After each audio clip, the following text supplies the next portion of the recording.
YouTube channel pharmacy study में आप सभी का हार्दिक स्वागत है। Good evening to all of you. मैं रितु। चलिए आज से जो हम अपनी तैयारी करेंगे, यहाँ पर अपनी जो प्रिपरेशन हमें करनी है डी फार्मा की हम यहाँ पर तैयारी करेंगे, जिसमें सबसे पहले हम जो प्रीवियस ईयर के पेपर यहाँ पर करेंगे।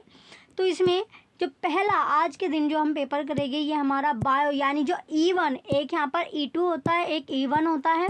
तो E1 जो होता है ये बायो वाले बच्चे के लिए होता है, यानी जिसके पास 12th में बायो थी वो बच्चा इसको देता है। और जो E2 होता है, E2 जिसमें मैथ आपके पास रहता है, यानी PCM और PCB।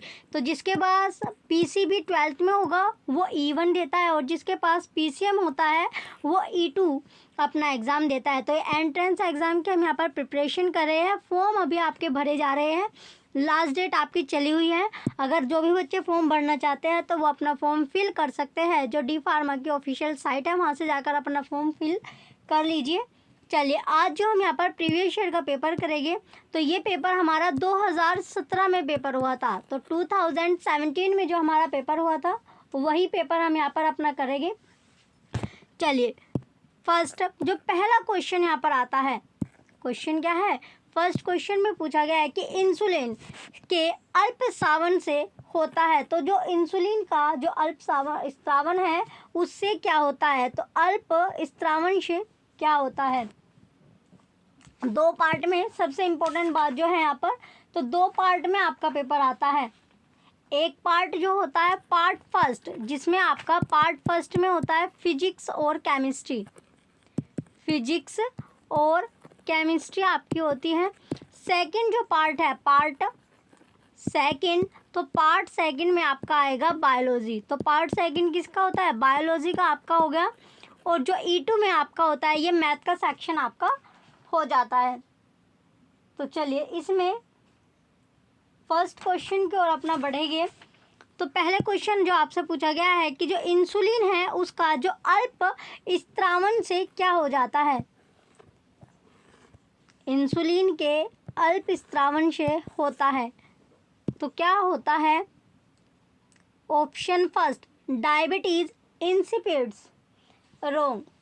ऑप्शन बी है डायबिटीज मेलिटस, बिल्कुल करेक्ट है। ऑप्शन सी है डाययूरेसिस, रॉन्ग, ये भी रॉन्ग है। और ऑप्शन डी ये भी आपका गलत है, यानी रॉन्ग आंसर आपका है। तो जो ऑप्शन फर्स्ट यहाँ पर आपका होगा, क्वेश्चन फर्स्ट का ऑप्शन जो बी है ये आपका राइट हो जाएगा कि डायबिटीज़ मेलिटस होता है।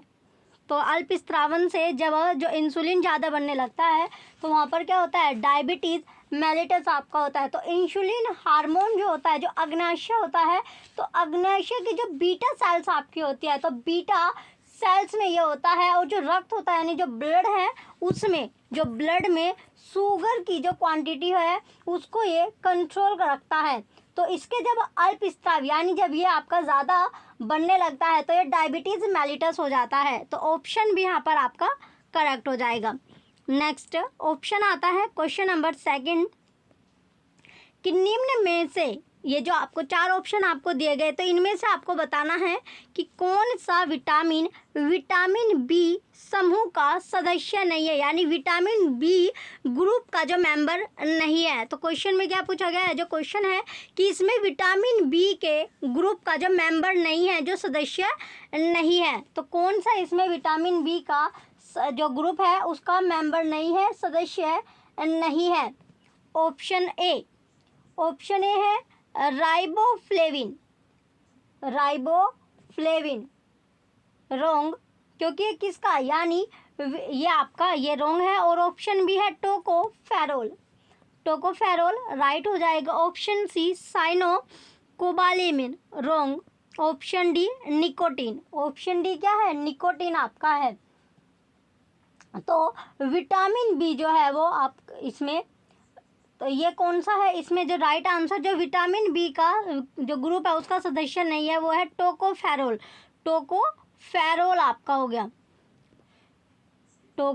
फेरोल राइट आंसर है। तो टोकोफेरोल जो है इसका करेक्ट आंसर हो जाएगा, क्योंकि टोकोफेरोल जो है वो विटामिन ई, ये जो टोकोफेरोल रसायन है ये आपका कौन सा, यानी विटामिन ई होता है। इसमें कौन सा होता है, विटामिन ई। और राइबोफ्लेविन, साइनो और निकोटीन, ये तीनों के तीनों आपके विटामिन बी के मेंबर होते हैं। नेक्स्ट आता है क्वेश्चन नंबर 3। अगला जो क्वेश्चन है इसमें पूछा गया कि जीवाणु जो है, जो जीवाणु है उसमें श्वसनीय एंजाइम कहाँ उपस्थित होते हैं। तो जीवाणु में जो श्वसनीय जो एंजाइम है वो कहाँ पर प्रेजेंस होते हैं, कहाँ पर प्रेजेंस होते हैं। ऑप्शन है माइटोकॉन्ड्रिया में, यानी वो माइटोकॉन्ड्रिया में आपके होते हैं, रॉन्ग।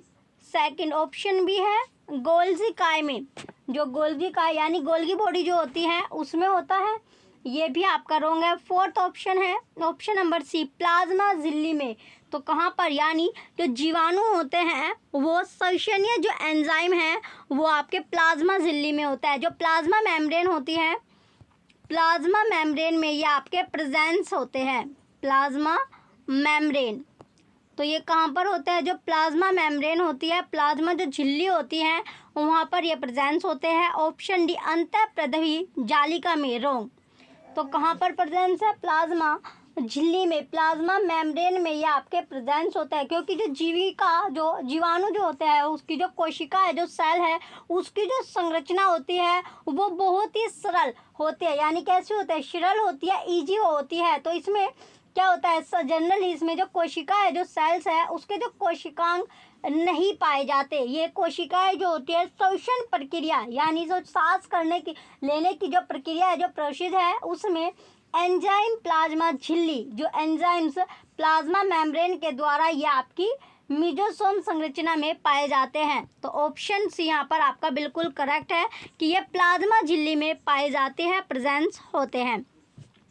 नेक्स्ट क्वेश्चन है क्वेश्चन नंबर 4।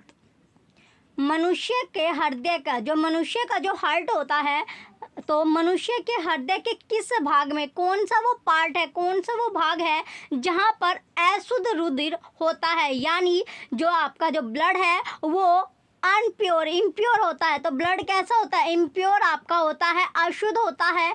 तो कहाँ पर वो आपका पाया जाता है, हार्ट में। यानी मनुष्य की यहाँ पर बात की गई है, जो ह्यूमन बॉडी है उसके हार्ट का कौन सा पार्ट ऐसा है जहाँ पर जो रुधिर होता है, जो ब्लड होता है वो अशुद्ध पाया जाता है। ऑप्शन ए दाएं भाग में, ऑप्शन ए क्या है, दाएं भाग में, बिल्कुल करेक्ट। यानी जो मनुष्य के हार्ट का जो पार्ट है, यानी जो दायां पार्ट होता है वहाँ पर इम्प्योर ब्लड आपका पाया जाता है, इम्प्योर ब्लड पाया जाता है। तो मनुष्य के दाया जो भाग होता है वहाँ पर शरीर से सारा का सारा जो कंप्लीट जो ब्लड होता है वो इकट्ठा होता रहता है, यानी वहाँ पर उसका कलेक्शन होता रहता है, कलेक्ट वो होता रहता है। और उसमें जो फेफड़े होते हैं, जो लंग्स होते हैं, वो उसे शुद्धिकरण के लिए जाता है। यानी फेफड़े में वो उसका क्या होता है, फेफड़े जो होते हैं, जो लंग्स होते हैं, वहाँ पर वो शुद्धिकरण के लिए जाता है। तो इस भाग में इसका भाव होता है। तो ये आपका ऑप्शन ए बिल्कुल करेक्ट हो जाएगा कि दाएं भाग में इम्प्योर ब्लड होता है। क्वेश्चन जो है ये इम्पोर्टेंट क्वेश्चन भी आपका है। नेक्स्ट अगला जो क्वेश्चन आता है, नेक्स्ट क्वेश्चन है क्वेश्चन नंबर 5। मूत्र का पीला रंग होता है, जो टॉयलेट है उसका पीला जो रंग होता है, पीला जो कलर है, येलो कलर, वो किस वजह से होता है। तो कारण क्या है ये पूछा गया है। तो ऑप्शन ए पित्त की उपस्थिति के कारण, जो पित्त की जो उपस्थिति है, प्रेजेंस है, उसके कारण होता है, रॉन्ग। बी ऑप्शन है लिम्फ की उपस्थिति के कारण, ये भी गलत है। ऑप्शन सी कोलेस्ट्रॉल की उपस्थिति के कारण, रॉन्ग। तो ऑप्शन डी है यूरोक्रोम की उपस्थिति के कारण, राइट। यानी जो टॉयलेट का जो येलो कलर होता है वो यूरोक्रोम की प्रेजेंस के कारण होता है। तो यूरोक्रोम पर जो यूरोक्रोम है वो प्रेजेंस रहता है, दैट्स वाई जो टॉयलेट है उसका जो कलर होता है वो येलो होता है। तो ऑप्शन डी यहाँ पर करेक्ट हो जाएगा। इम्पोर्टेंट क्वेश्चन है। नेक्स्ट अगला जो क्वेश्चन है, नेक्स्ट क्वेश्चन है क्वेश्चन नंबर 6। क्वेश्चन 6 में पूछा गया है कि निम्न में से कौन सी क्रिया, तो इसमें क्वेश्चन में पूछा गया है कि कौन सी वो क्रिया है जिसका नियंत्रण केंद्र हाइपोथैलेमस में स्थित नहीं है। तो जो नियंत्रण यानी कंट्रोल जो सेंटर कंट्रोल या कंट्रोल जो पॉइंट है वो हाइपोथैलेमस में प्रेजेंट नहीं है। तो वो क्रिया आपको बतानी है कि कौन सी क्रिया है। ऑप्शन ए भूख, ऑप्शन ए क्या है, भूख। ये आपका यानी भूख का जो कंट्रोल है जो आपका हाइपोथैलेमस में होता है। ऑप्शन बी ताप नियंत्रण, जो टेम्परेचर कंट्रोल का जो नियंत्रण है इस क्रिया का, ये भी आपका हाइपोथैलेमस में होता है, ये भी करेक्ट हो जाएगा। ऑप्शन सी प्यास, यानी जो हमें प्यास लगती है थ्रस्ट, ये भी आपका सही है, इसका जो कंट्रोल है वो भी हाइपोथैलेमस में आपका प्रेजेंस होता है। ऑप्शन डी स्मृति एवं अधिगम, ये आपका रॉन्ग है, जिसका कंट्रोल आपका हाइपोथैलेमस में नहीं होता है। तो ऑप्शन डी यहाँ पर आपका करेक्ट हो जाएगा। तो अधिगम और स्मृति का जो केंद्र होता है वो मस्तिष्क यानी जो माइंड है उसके पर मस्तिष्क में आपका होता है, पर मस्तिष्क जो है वहाँ पर होता है। तो ऑप्शन डी यहाँ पर करेक्ट हो जाएगा। बाकी जो तीनों है आपका भूख, ताप और प्यास, तीनों का जो कंट्रोल होता है वो हाइपोथैलेमस में आपका होता है। नेक्स्ट क्वेश्चन है क्वेश्चन नंबर 7। आवृत प्रवाह निम्न में से किसकी कमी से होता है। जो आवृत प्रवाह है वो पूछा गया है कि किसकी कमी, यानी जब किसी की कमी हो जाती है तो किस कमी के कारण आवृत प्रवाह आपका होता है। Option A progesterone, option A है प्रोजेस्टेरोन, बिल्कुल करेक्ट आपका है। यानी जो आवृत चक्र आपका होता है, जो साइकिल होता है, वो प्रोजेस्टेरोन की कमी के कारण होता है। जब वहाँ पर प्रोजेस्टेरोन की कमी हो जाती है, लैक हो जाती है, उस रीज़न की वजह से आवृत चक्र आपका होता है। आवृत चक्र जो है वो प्रोजेस्टेरोन की कमी के कारण होता है। प्रोजेस्टेरोन जो होता है वो पित्त पिंड के द्वारा स्त्रावित होता है। तो प्रोजेस्टेरोन किसके, यानी जो पित्त पिंड है उसके द्वारा ये आपका स्त्रावित होता है। और ये होता है कि जो गर्भाशय होता है उसके अंत स्तर को बनाए रखता है। नेक्स्ट क्वेश्चन आता है, ऑप्शन यहाँ पर आपका बिल्कुल करेक्ट हो जाएगा, प्रोजेस्टेरोन की कमी के कारण। तो यहाँ पर क्वेश्चन में पूछा गया क्या, आवृत चक्र किसकी कमी से होता है, तो प्रोजेस्टेरोन की कमी के कारण वो आपका होता है। नेक्स्ट क्वेश्चन है क्वेश्चन नंबर 8। अमोनिया का यूरिया में परिवर्तन होता है। जो अमोनिया है उसका जब यूरिया में जो परिवर्तन होता है, जो चेंज होता है, वो कैसे होता है। यानी यूरिया में परिवर्तन होता है तो कैसे वो परिवर्तन होता है, तो किसके द्वारा ये आपका परिवर्तन किया जाता है। ऑप्शन ए यकृत में। तो कहाँ पर होता है, तो अमोनिया का यूरिया में जब चेंज होता है वो कौन से पार्ट में होता है, तो यकृत में। ऑप्शन ए आया यकृत में, राइट। ऑप्शन ए जो है यकृत इसका राइट आंसर हो जाएगा। तो यकृत में जो होता है इसका ये यूरिया में आपका चेंज हो जाता है। ऑप्शन ए करेक्ट होगा, यकृत राइट आंसर आपका है।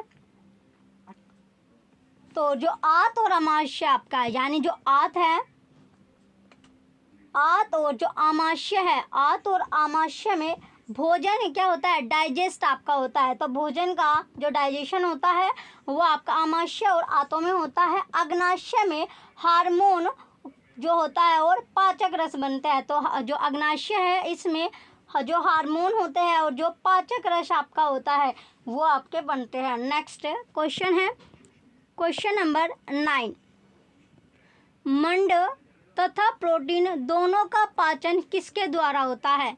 मंड और प्रोटीन जो दोनों है इनका जो डाइजेशन है वो किसके द्वारा किया जाता है, यानी डाइजेशन किसकी हेल्प से होता है, जो डाइजेशन है वो किसके द्वारा किया जाता है। मंड का और प्रोटीन दोनों का जो डाइजेशन है वो किस कारण होता है, किसकी वजह से यहाँ पर डाइजेशन होता है। तो डाइजेस्ट किस वजह से होते हैं। ऑप्शन ए गैस्ट्रिन लाइपेज,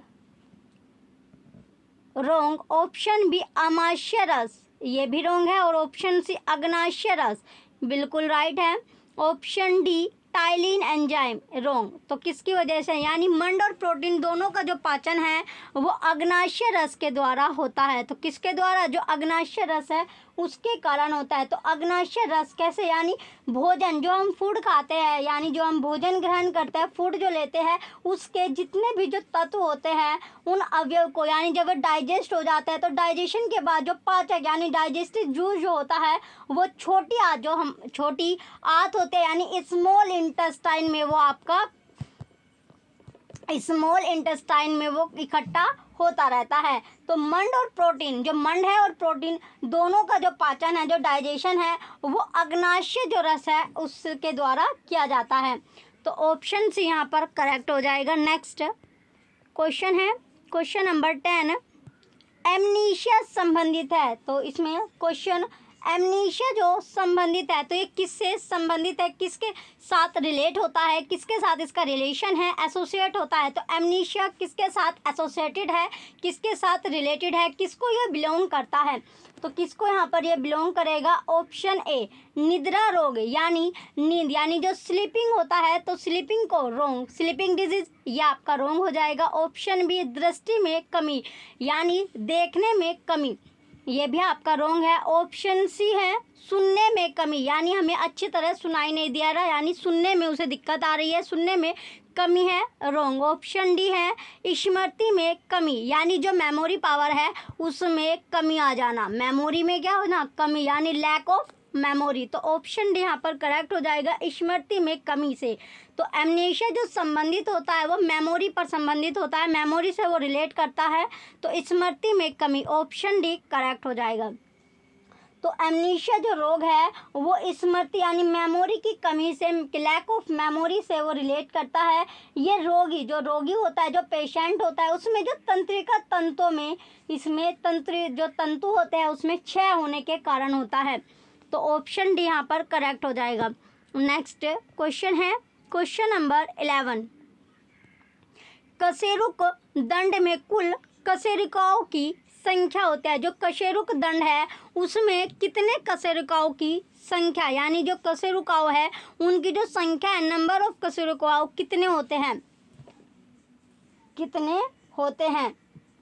तो ये तो सभी को पता हो। तो कितने होते हैं, कुल 26 यानी 26 आपके होते हैं। तो इन्हें ही मेरुदंड, इन्हें क्या बोला जाता है, इन्हें ही मेरुदंड की कशेरुकाओं भी कहा जाता है। तो इसका जो सेकंड नेम हो सकता है, तो कई पर आपका पूछ सकते हैं कि जो मेरुदंड के जो कशेरुकाओं है उसमें कितने कशेरुक दंड आपके हैं। तो वहाँ पर आपको क्या, यानी 26 से आपको वहाँ पर आपका राइट आंसर होगा। तो ऑप्शन ए यहाँ पर करेक्ट है, 26 ऑप्शन ए में है, तो ऑप्शन ए ही करेक्ट आंसर हो जाएगा।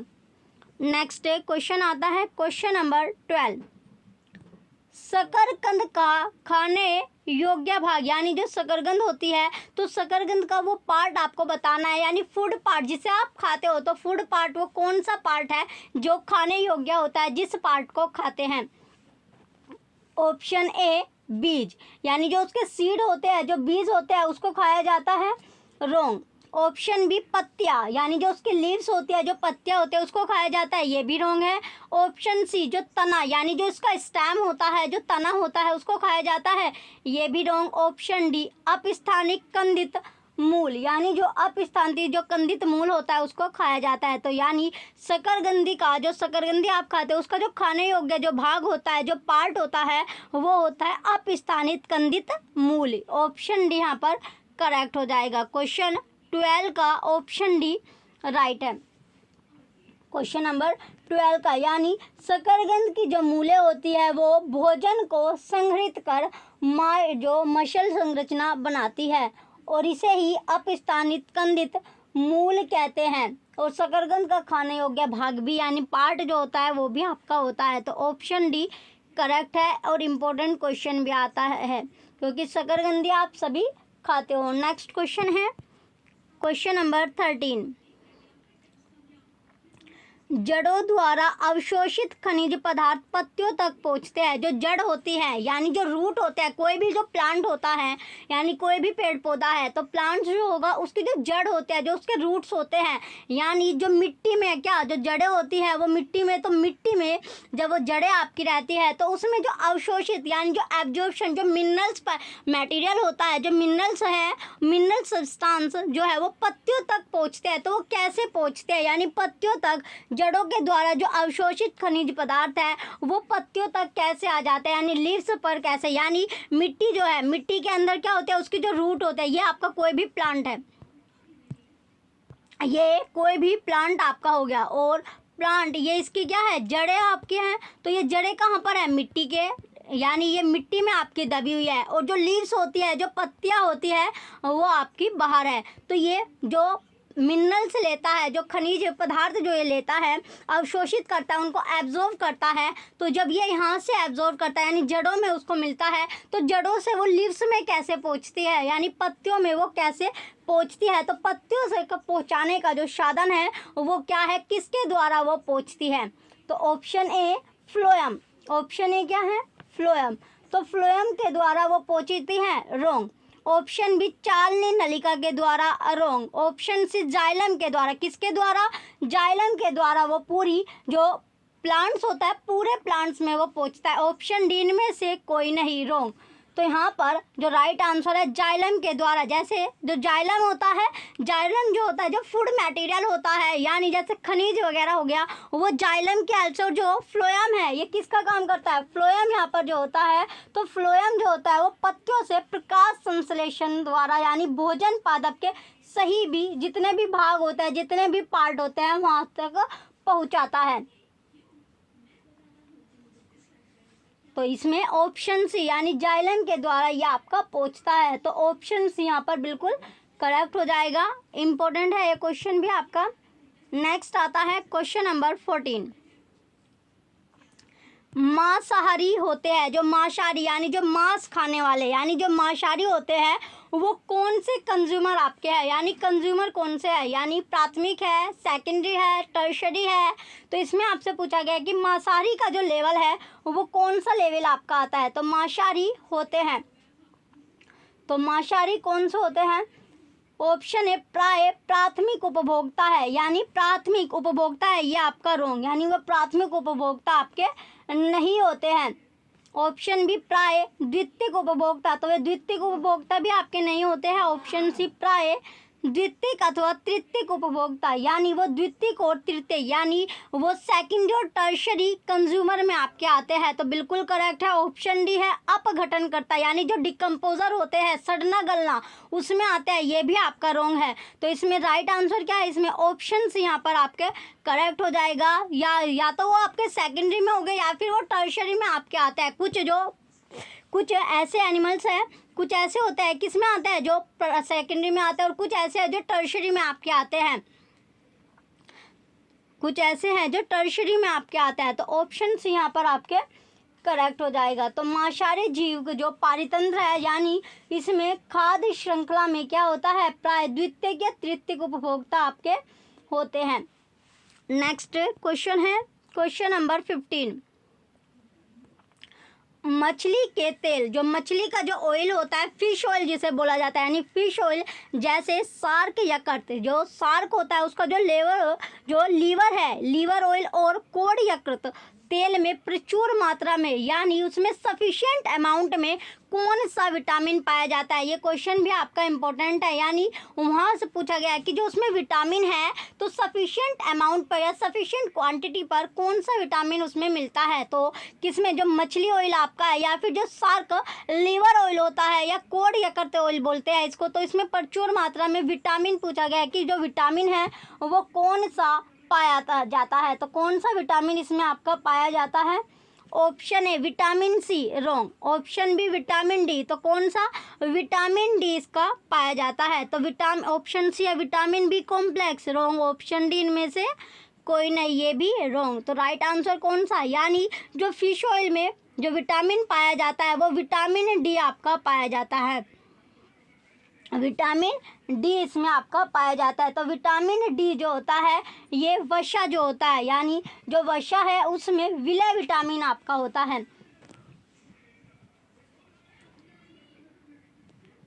चलिए, हमारी जो बॉडी है वो इसको सिंथेसाइज कैसे करते हैं, जो स्किन है स्किन के नीचे जो स्थित जो सेल होते हैं वो सूर्य की प्रकाश, यानी जो सनलाइट हमारा होता है, तो सन की प्रेजेंस में ये आपका होता है, प्राकृतिक रूप से यह शार्क मछली अथवा कोड मछली के यकृत से निकाला जाता है। यानी हमें नेचुरली अगर इसको चाहिए तो नेचुरली क्या है, यानी जो सनलाइट यानी सूर्य के प्रकाश से, जो सूर्य के प्रकाश से भी क्या हमें विटामिन डी हमें मिलता है।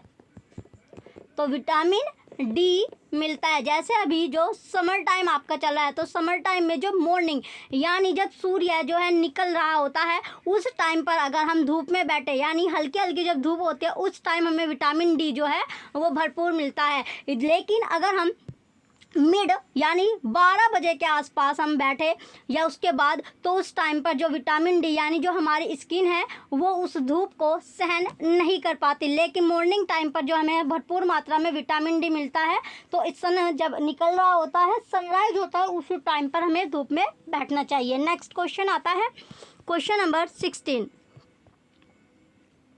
संपीड़ित प्राकृतिक गैस है, यानी संपीड़ित जो नेचुरल जो गैस है वो इसमें पूछा गया है कि उसमें होता क्या है। तो संपीड़ित प्राकृतिक गैस यानी जो सीएनजी आपकी है, सीएनजी इसमें पूछा गया। ऑप्शन है इसमें कौन सा, यानी प्रोपेन होती है, मीथेन होती है, एथेन होती है या ब्यूटेन आपकी होती है।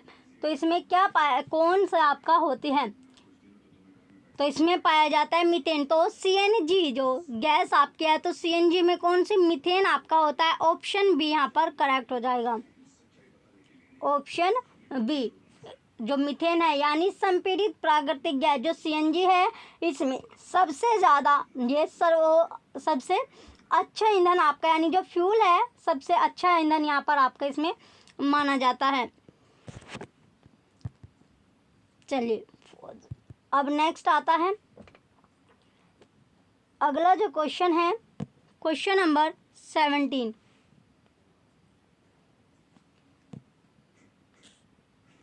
इसके बाद है जो पेट्रोलियम गैस आपकी है, तो एलपीजी। एलपीजी में प्रोपेन, एलपीजी जो है उसमें प्रोपेन और ब्यूटेन आपका पाया जाता है। नेक्स्ट क्वेश्चन आता है, क्वेश्चन नंबर 17।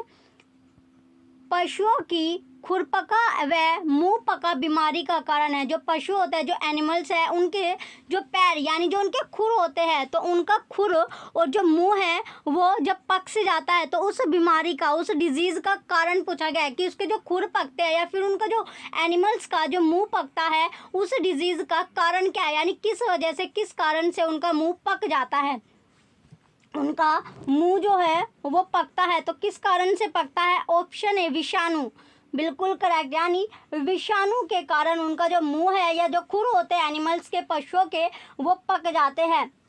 तो इनका कारण जो है वो विषाणु होता है, यानी FMDV ये आपका विषाणु, यानी विषाणु के द्वारा इन जनित जो बीमारियां है उसका इलाज क्या होता है, एंटीबायोटिक इसका द्वारा संभव नहीं होता है। नेक्स्ट क्वेश्चन आता है, क्वेश्चन नंबर 18। निम्न में से कौन सा या से परजीवी है, तो कौन सा यहाँ पर परजीवी आपका है, तो परजीवी कौन सा होगा। ऑप्शन ए फीताकृमि, फीताकृमि, ऑप्शन बी टिस्क, ऑप्शन सी मच्छर, ऑप्शन डी ये सभी। तो क्वेश्चन 18 में यानी ये सारे के सारे क्या है, एक परजीवी आपका, यानी जब फीताकृमि होता है, टिस्क होता है या फिर मच्छर, तीनों के तीनों परजीवी होते हैं। ऑप्शन डी यहाँ पर करेक्ट आंसर है। और ये तीनों के तीनों क्या होते हैं, बहुत से जो संक्रामक जो रोग होते हैं उनके वेक्टर, यानी जो वाहक आपके होते हैं, क्या होते हैं, वेक्टर होते हैं, वाहक होते हैं, एक जगह से दूसरी जगह जो बीमारी को फैलाते हैं। तो ये वाहक भी होते हैं, यानी बीमारियां, यानी जो संक्रामक जो बीमारी होती है जो उसके वाहक होते हैं, वेक्टर भी आपके बोले जाते हैं, यानी एक दूसरे से फैलाना। नेक्स्ट क्वेश्चन आता है, क्वेश्चन नंबर 19 कि उत्प्रेरक संवर्तक में निम्न में से कौन सी धातु, कौन से मेटल उत्प्रेरक की भांति प्रयुक्त होती है, तो कौन सी यहाँ पर प्रयुक्त होती है।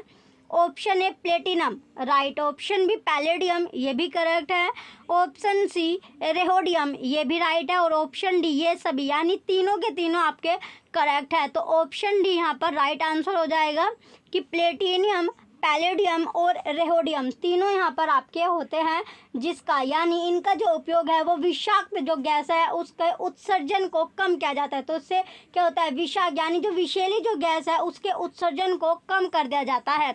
नेक्स्ट क्वेश्चन है क्वेश्चन नंबर 20 कि रेशम उद्योग कहलाता है, जो रेशम का जो उद्योग है वो क्या कहलाता है। तो रेशम के उद्योग को क्या बोला जाता है, यानी रेशम का जो व्यापार, रेशम का जो कार्य होता है उसको क्या बोला जाता है, सेरीकल्चर आपका बोला जाता है, वो होता है सेरीकल्चर। इसमें रेशम का उत्पाद क्या होता है, रेशम के जो कीड़े होते हैं उनका पालन किया जाता है। तो रेशम के कीड़े को जब हम पालते हैं तो पालन इसमें किया जाता है। तो ऑप्शन सी यहाँ पर करेक्ट हो जाएगा। तो रेशम उद्योग क्या होता है, सेरीकल्चर होता है, जिसमें रेशम के कीड़ों का पालन किया जाता है। तो रेशम का उत्पाद है तो इसमें रेशम के कीड़े यहाँ पर पाले जाते हैं। और जो हॉर्टिकल्चर आपका है, तो हॉर्टिकल्चर में सब्जी होती है, फूल होती है और फूल उत्पादन होता है। एलपी जो एपी कल्चर है, एपी कल्चर में मधुमक्खी पालन होता है और पीसी कल्चर में मछली पालन से ये आपका संबंधित है। तो सेरीकल्चर आपको पता चल गया कि सेरीकल्चर में क्या होता है। सबसे पहले जो सेरीकल्चर है इसमें रेशम के कीड़ों का, रेशम के जो कीड़े होते हैं उनको पाला जाता है, रेशम के कीड़े हो गए। और जो एपीकल्चर है, एपीकल्चर में मधुमक्खी पालन होता है, किसका, जो मधुमक्खी है उनको पाला जाता है। तो मधुमक्खी पालन जो होगा उसे एपीकल्चर आपका बोला जाता है। और हॉर्टिकल्चर जो है इसमें सब्जी हो गई, जैसे आप सब्जी खाते हो, सब्जी हो गया। वेजिटेबल जो इसमें आपका फल यानी फ्रूट हो गया, और इसमें फूल यानी फ्लावर आपके हो गए। और पीसी कल्चर जो है, पीसी कल्चर में मछली पालन आपका आता है। पीसी कल्चर में क्या है, मछली पालन आपका आ गया। क्योंकि ये जो क्वेश्चन है इसमें कोई सा भी आपका से पूछा जा सकता है कि एपी कल्चर के बारे में पूछ सकता है, हॉर्टिकल्चर के बारे में पूछ सकता है, सेरीकल्चर के बारे में पूछ सकता है, या पर पीसी कल्चर के बारे में पूछ सकते हैं। चारों में से एक क्वेश्चन आपका आएगा इम्पोर्टेंट आपका है। तो एक ना एक क्वेश्चन इसमें से आपका पूछा जाएगा, चारों में से कोई से यहाँ पर आपसे पूछ सकते हैं। नेक्स्ट क्वेश्चन आता है क्वेश्चन नंबर 21 कि पेरीपेड्स किन वर्गों के प्राणियों की संयोजक कड़ी है। जो पेरीपेड्स है वो कौन से वर्ग यानी कौन से सेक्शन के जो प्राणी हैं उनकी संयोजक कड़ी होती है। तो संयोजक जो कड़ी है वो किसकी होती है। ऑप्शन ए सरीसृप व स्तनधारी, तो सरीसृप या फिर जो स्तनधारी होते हैं उनकी होती है, रॉन्ग। ऑप्शन बी सरीसृप व पक्षी, ये भी रॉन्ग है। ऑप्शन सी पक्षी व स्तनधारी, रॉन्ग। ऑप्शन डी एनिलिडा व आर्थ्रोपोडा, करेक्ट।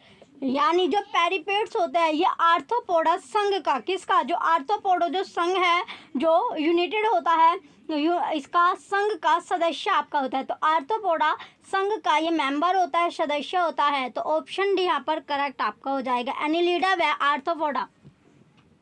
इसे जीवित, इसे क्या बोला जाता है, जीवित जीवाश्म भी बोला जाता है। इसको क्या बोला जाता है, जीवित जीवाश्म भी इसको बोला जाता है, जीवित जीवाश्म इसको कहते हैं। ये अप्रोक्स यानी लगभग आप लगा सकते हो कि 570 मिलियन वर्षों से अपरिवर्तित, यानी इसमें कोई भी क्या चेंजेस आपका नहीं हुआ है।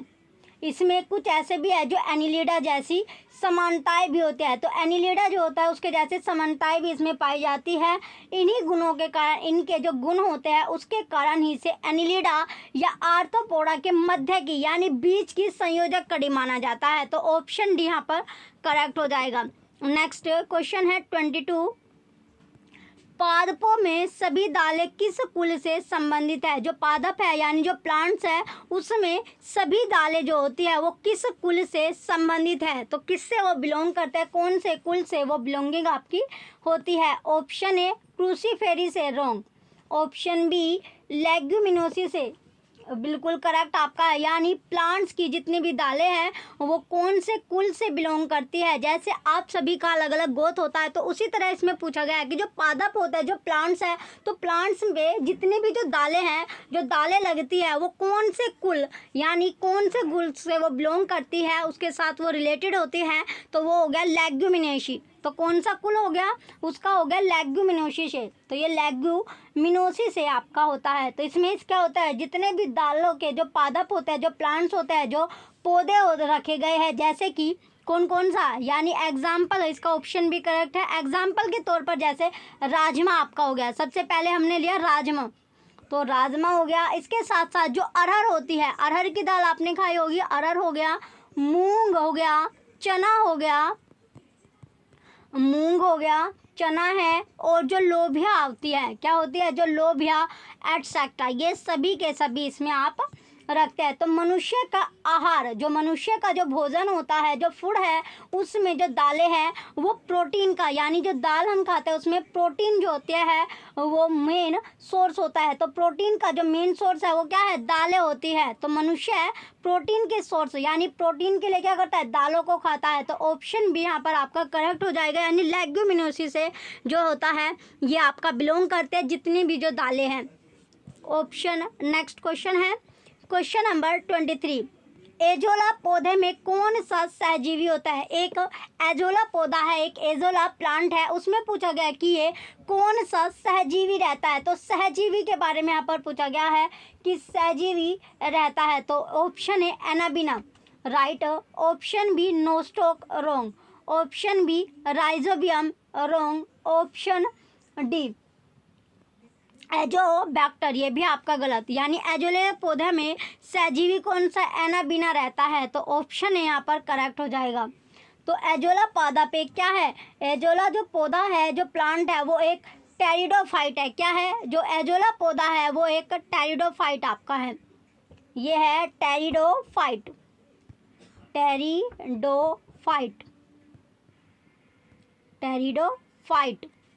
तो इसमें जो धान के खेतों में, जो धान के जो खेत होते हैं उसमें एनाबिना नामक नील हरित, यानी जो नील हरित शैवाल होती है, यानी नील जो ब्लू, इसमें नील हरित जो शैवाल होती है उसके साथ ये सहजीवी के रूप में रहता है। और जो नाइट्रोजन होता है, तो नाइट्रोजन का ये स्थिरीकरण करता है, जहाँ पर नाइट्रोजन की कमी रहती है, यानी नाइट्रोजन को क्या करता है, ये स्थिर रखता है। नेक्स्ट क्वेश्चन है क्वेश्चन नंबर 24। वे अंग, वे ऑर्गन जो आकारिकी में भिन्न, जो उनका जो आकार होता है, जो शेप होते हैं उसमें वो भिन्न होते हैं, डिफरेंट होते हैं, और कार्य में, यानी जो उनका वर्क होता है, जो कार्य होता है वो समान होते हैं, कहलाते हैं। तो वे ऑर्गन क्या कहलाते हैं, तो उन ऑर्गन को क्या बोला जाता है। तो उन जो ऑर्गन है, ऑप्शन ए समजात अंग, रॉन्ग। ऑप्शन बी समवर्ती अंग, राइट। ऑप्शन सी अवशेषी अंग, रॉन्ग। ऑप्शन डी इनमें से कोई नहीं, रॉन्ग। तो उन अंग को, यानी जिनकी जो आकार होता है, जो शेप होती है वो तो एक यानी डिफरेंट होगी, लेकिन जो उनका कार्य होता है, जो वर्क होता है, वो क्या है, सभी का समान रहता है। जैसे इंसान है, यानी उनका जो शेप होती है, यानी इंसान की जो बॉडी है, ह्यूमन बॉडी जो होती है सभी के डिफरेंट डिफरेंट आपके हैं, यानी ह्यूमन बॉडी जो है वो डिफरेंट डिफरेंट है, लेकिन सभी का जो वर्क है, सभी का जो कार्य है वो क्या है, समान आपका है, यानी सबको काम करना है और अपना जो रोजी रोटी है वो अपनी करनी है। तो इसमें क्या है, जो सभी का जो काम है वो सेम है, यानी रोजी रोटी के लिए काम करना है, लेकिन सभी की जो स्ट्रक्चर है ह्यूमन बॉडी की वो आपकी डिफरेंट डिफरेंट है। तो ऑप्शन बी यहाँ पर राइट हो जाएगा, समवर्ती अंग। ऑप्शन बी करेक्ट है। तो समवर्ती अंग क्या होता है, जिसमें जो दो विभिन्न जीव, क्या हो गए, दो विभिन्न जीवों में पाए जाने वाले वे दो अंग है जो आकार के रूप में भिन्न होते हैं, लेकिन कार्य में वो समानता रखते हैं, समानता दर्शाते हैं। जैसे पक्षी, जितने भी जो बर्ड्स है, यानी मान लो आपने एग्जाम्पल दूसरा, अगर हम एग्जाम्पल लेते हैं, जैसे बर्ड्स होते हैं, पक्षी होते हैं, तो पक्षी के जो पंख होते हैं, पक्षी के पंख, पक्षी के जो पंख हो गए, या फिर तितली के जो पंख हो गए, तितली जो है उसके पंख। नेक्स्ट क्वेश्चन है 25। निम्न में से पूछा गया कि शैवाल, शैवाल किसको बोला जाता है, जो एल्गी आपकी होते हैं, जिसे आप काई बोलते हो, तो किस वर्ग में, कौन सा वो वर्ग है, कौन सा वो सेक्शन है जिसमें स्टार्च तथा तेल पाया जाता है, जहाँ पर स्टार्च और जो तेल है वो पाया जाता है। तो शैवाल जो होते हैं, जो एल्गी है, उसमें ग्रुप के क्या होता है, यानी जो एल्गी है, जो शैवाल है, जो काई है, उसके अलग अलग ग्रुप है, जहाँ पर भोजन क्या होता है, आपका भोजन जो होता है, जो फूड है, वो संग्रह पदार्थ होते हैं। तो इसमें सबसे पहले तो क्वेश्चन में यानी 25 जो क्वेश्चन है इसमें पूछा गया है कि कहाँ पर प्रेजेंस होता है, कौन से वर्ग में। तो option A chlorophyceae wrong, option B phaeophyceae wrong, option C rhodophyceae ये भी गलत हो जाएगा, ऑप्शन डी जैंथ्रोफाइसी राइट। तो कौन से वर्ग में पाया जाता है, ये जैंथ्रोफाइसी में आपका पाया जाता है, ऑप्शन डी करेक्ट हो जाएगा, ऑप्शन डी। यानी कि जैंथ्रोफाइसी जो समूह है, जो ग्रुप है, उसकी शैवाल जो एल्गी होते हैं, जो काई होते हैं, उसमें स्टार्च और तेल के रूप में, स्टार्च और तेल के रूप में वहाँ पर भोजन जो होता है, जो फूड होता है, वो वहाँ पर कलेक्ट होता रहता है, वहाँ पर वहाँ इकट्ठा होता रहता है। तो कहाँ पर जैंथ्रोफाइसी, ऑप्शन सी, ऑप्शन जो डी है यहाँ पर राइट हो जाएगा। नेक्स्ट क्वेश्चन है 26, निम्न में से किस में एंजाइम्स अनुपस्थित होते हैं। तो इसमें पूछा गया है कि इनमें से आपको बताना है कि किस में जो एंजाइम्स होते हैं वो अनुपस्थित होते हैं। तो एंजाइम्स जो है कहाँ पर प्रेजेंट नहीं होते, तो एंजाइम्स एब्सेंट कहाँ पर रहते हैं। तो एंजाइम्स जो है वो कहाँ कहाँ पर आपके एब्सेंट रहते हैं। तो एंजाइम्स कहाँ कहाँ पर एब्सेंट होते हैं, ऑप्शन ए कवक में, कवक में जो होता है ये आपके प्रेजेंस होते हैं, जीवाणु में भी और श्लाइमुलाट्स, यानी जो इसमें पूछा गया है कि जो एब्सेंट होता है वो कहाँ पर होता है, विषाणु में।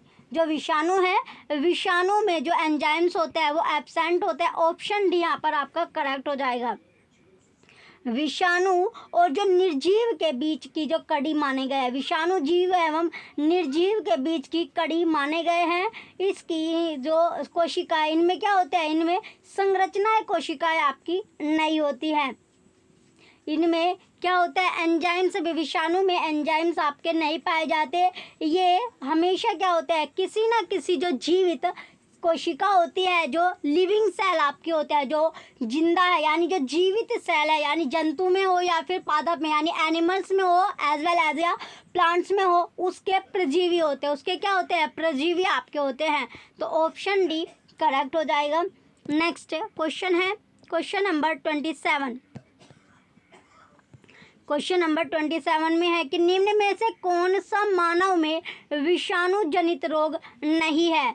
तो इसमें पूछा गया कि जो मानव है, जो ह्यूमन है, उसमें विषाणु जनित रोग नहीं है। तो विषाणु जनित रोग इसमें कौन सा नहीं है, तो ऑप्शन ए जो विषाणु से आपका नहीं फैलता है। तो विषाणु जनित रोग कौन सा इसमें आपका नहीं होगा, ऑप्शन ए जुखाम, ये आपका होता है, ऑप्शन बी सिफिलिस, तो सिफिलिस आपका नहीं होता है, ऑप्शन सी पोलियोमाइलिटिस ये भी होता है, और इनसीफेलिटाइस ये भी आपका होता है। तो जो आंसर नहीं होता वो है सिफिलिस, सिफिलिस आपका नहीं होता है। तो सिफिलिस रोग मानव में यानी ह्यूमन में जीवाणु जनित होता है, जीवाणु जनित रोग आपका होता है। और जो इसमें आगे के दिए गए हैं जैसे जुकाम हो गया, एनसेफिलियस और पोलियो, ये विषाणु जनित रोग आपके हैं। ये तीनों क्या है, विषाणु से आपके फैलते हैं, यानी विषाणु जनित रोग आपके हैं। जैसे आपने देखा होगा जब छींक आती है, यानी क्या होती है, जब छींकते हो, छींक आपको आती है, तो छींक आपका हाथ लगा के छींकते हो, जिससे किसी दूसरा यानी जो दूसरा पर्सन है उसको इन्फेक्ट ना हो, यानी उस पर कोई भी इफेक्ट ना पड़े उसके, तो इसलिए हाथ लगाकर हम छींकते हैं। नेक्स्ट क्वेश्चन आता है क्वेश्चन नंबर 28, एम्ब्रियोफाइटा में सम्मिलित किया जाता है। तो एम्ब्रियोफाइटा में क्या यहाँ पर ऐड किया गया है, क्या यहाँ पर सम्मिलित किया गया है। तो एम्ब्रियोफाइटा में ऑप्शन ए ब्रायोफाइटा को wrong, option B pteridophyta wrong, option C spermatophyta को राइट। यानी एम्ब्रियोफाइटा और स्पर्मेटोफाइटा को यहाँ पर सम्मिलित किया जाता है, इन सभी को रॉन्ग। तो ऑप्शन सी यहाँ पर करेक्ट हो जाएगा, यानी स्पर्मेटोफाइटा को। ये क्या होता है, जो प्लांट होता है उसमें जो भ्रूण होता है उसके विकास को रिप्रेजेंट करता है। तो भ्रूण के यानी जो भ्रूण होता है, जो एम्ब्रो होता है, तो उसके जो विकास को, उसके जो डेवलपमेंट है उसको ये रिप्रेजेंट करता है, किसका, यानी प्लांट में। नेक्स्ट क्वेश्चन आता है क्वेश्चन नंबर 29, निम्न में से किसमें डीएनए तथा आरएनए दोनों पाए जाते हैं। तो यहाँ पर पूछा गया है जो डीएनए और आरएनए दोनों पाए जाते हैं, तो किसमें डीएनए भी होता है और आरएनए भी आपका पाया जाता है। तो डीएनए और आरएनए किस में आपका पाया जाता है? दोनों के दोनों। ऑप्शन है एड्स विषाणु, रोंग। ऑप्शन बी हर्पीज विषाणु, wrong. Option C mycoplasma, right. Option D pox विषाणु, रोंग। तो किस में जो डीएनए यानी डीऑक्सीराइबोन्यूक्लिक एसिड और आरएनए राइबोन्यूक्लिक एसिड दोनों के दोनों जीन से किस में यहाँ पर पाए जाते हैं? तो माइकोप्लाज्मा जो होता है उसमें आरएनए और डीएनए दोनों के दोनों आपके पाए जाते हैं। डीएनए और आरएनए सभी जीवों, जितने भी जो जीव हैं उनके आनुवांशिक पदार्थ होते हैं। कैसे? यानी आनुवांशिक पदार्थ होते हैं जिसमें सभी विषाणु, जितने भी विषाणु होते हैं इनमें से कोई एक ही पाया जाता है। लेकिन जितने भी विषाणु, यानी आपको क्या करना है, जैसे एड्स हो गया, हर्पीज हो गया, पॉक्स, तीनों के तीनों आपके, तो इनमें या तो डीएनए पाएगा या फिर आरएनए आपका पाया जाता है। नेक्स्ट क्वेश्चन आता है, जैसे जो माइकोप्लाज्मा है इसकी जो कोशिका सेल, जो यानी सेल की जो स्ट्रक्चर है वो रिप्रेजेंट करते हैं, जिसमें दोनों प्रकार के आपके पाए जाते हैं। यानी वहाँ पर आपके आरएनए भी होता है और डीएनए भी आपके पाया जाता है।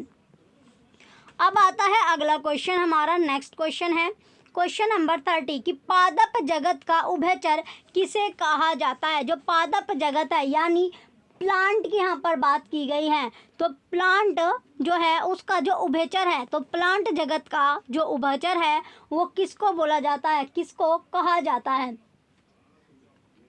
तो किसको यहाँ पर कहा जाता है?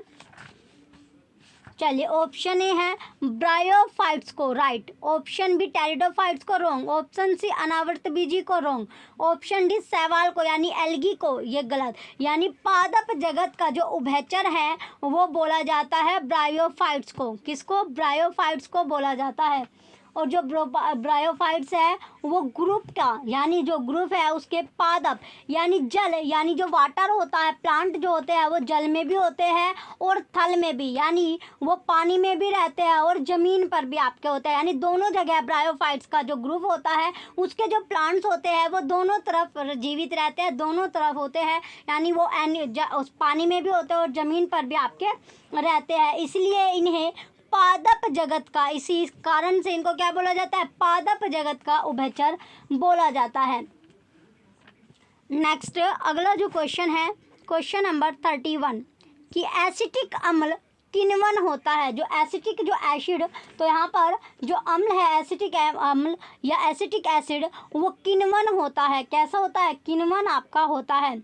ऑप्शन ए ईस्ट के द्वारा, तो वो किसके द्वारा किण्वन होता है? ईस्ट के द्वारा, रोंग। ऑप्शन बी एसिटोबैक्टर के द्वारा, राइट। ऑप्शन सी नाइट्रोबैक्टर द्वारा, रोंग। तो यहाँ पर क्वेश्चन में पूछा गया है क्वेश्चन 31 में कि एसिटिक अम्ल किण्वन होता है, तो किण्वन किस वजह से वो आपका होता है? वो एसिटोबैक्टर के द्वारा होता है और राइजोबियम भी आपका, रोंग। तो किसके द्वारा? एसिटोबैक्टर के द्वारा। ऑप्शन बी करेक्ट हो जाएगा। जो एसिटिक अम्ल आपका है, एसिटिक अम्ल यानी जो एसिटोबैक्टर जीवाणु जो है वो शर्करा होती है, यानी जो शुगर है, यानी उसके घोल का किण्वन करके वो एसिटिक अम्ल बना देता है। क्या बना देता है? एसिटिक जो अम्ल है, एसिड है, उसको वो बना देता है। और जो नाइट्रोबैक्टर, ये आपका जो नाइट्रोबैक्टर है वो, और जो राइजोबियम, ये दोनों के दोनों क्या करते हैं? नाइट्रोबैक्टीरिया और राइजोबियम ये नाइट्रोजन, ये किसमें, यानी जो नाइट्रोजन होता है उसके स्थिरीकरण यानी नाइट्रोजन को स्थिर रखने के लिए कार्य करते हैं। यानी स्थिरीकरण करने वाले जीवाणु होते हैं, नाइट्रोजन लेवल को कंट्रोल करते हैं। और जो ईस्ट होता है ये इथाइल अल्कोहल बनाता है। ईस्ट क्या बनाता है? इथाइल अल्कोहल आपका बनाता है। इथाइल अल्कोहल ये बनाता है, इथाइल अल्कोहल। नेक्स्ट क्वेश्चन आता है क्वेश्चन नंबर 32 मूसला मूल सामान्यतः पाए जाते हैं। जो मूसला मूल है यानी जो मूसला मूल होती है वो जनरली पाई जाती है। तो कहाँ पर ये आपकी पाई जाती है? तो कहाँ पर पाई जाती है? अनावृत बीजी में, राइट। ऑप्शन बी साइकस, जो साइकस होता है साइकस में भी आपकी पाई जाती है और द्विबीज पत्रियों में भी पाई जाती है। ये सभी में आपकी पाए जाते हैं, यानी तीनों में ये आपकी पाई जाते हैं। मूसला जो जड़ होते हैं मूल, ऑप्शन डी यहाँ पर करेक्ट हो जाएगा। ये सभी में आपकी पाई जाते हैं। तो मूसला जड़ जो होती है, जो रूट होते हैं, इसकी उपस्थिति अनावृत बीजी में जैसे साइकस होगा द्विपद पात्रों में आपको देखने को मिल सकती है, यानी तीनों जगह ये आपकी पाई जाती है। अब आता है अगला क्वेश्चन है हमारा क्वेश्चन नंबर 33। गेहूं के पौधे का वैज्ञानिक नाम आपको बताना है। जो गेहूं है उसके पौधे का इम्पोर्टेंट क्वेश्चन है। तो गेहूं के पौधे का वैज्ञानिक नाम क्या होगा? Option A zea mays, wrong. Option B oryza sativa, wrong. Option C hordeum vulgare, wrong. Option D triticum aestivum, triticum aestivum, right. Option D correct होगा। तो गेहूं के पौधे का साइंटिफिक जो नेम है वो ट्रिटिकम एस्टिवम आपका है। ऑप्शन डी करेक्ट है। नेक्स्ट आता है अगला क्वेश्चन हमारा क्वेश्चन नंबर 34 कि निम्न में से किस में पर्णहरित नहीं पाया जाता? तो किस में पर्णहरित नहीं पाया जाता? तो पर्णहरित जो होता है किस में नहीं पाया जाता? जो कवक होता है, जो कवक होता है, फंजाई जो होता है उसमें नहीं पाया जाता। तो ऑप्शन है यहाँ पर आपका बिल्कुल करेक्ट हो जाएगा। अब आता है अगला क्वेश्चन है नेक्स्ट क्वेश्चन नंबर 35 कि निम्नलिखित में से किस पुष्प में, कौन सा वो पुष्प है जिसमें अंडाशय पाया जाता है? क्या पाया जाता है? अंडाशय पाया जाता है। तो किस में अंडाशय पाया जाता है? जैसे अमरूद हो गया, अमरूद में भी आपका पाया जाता है।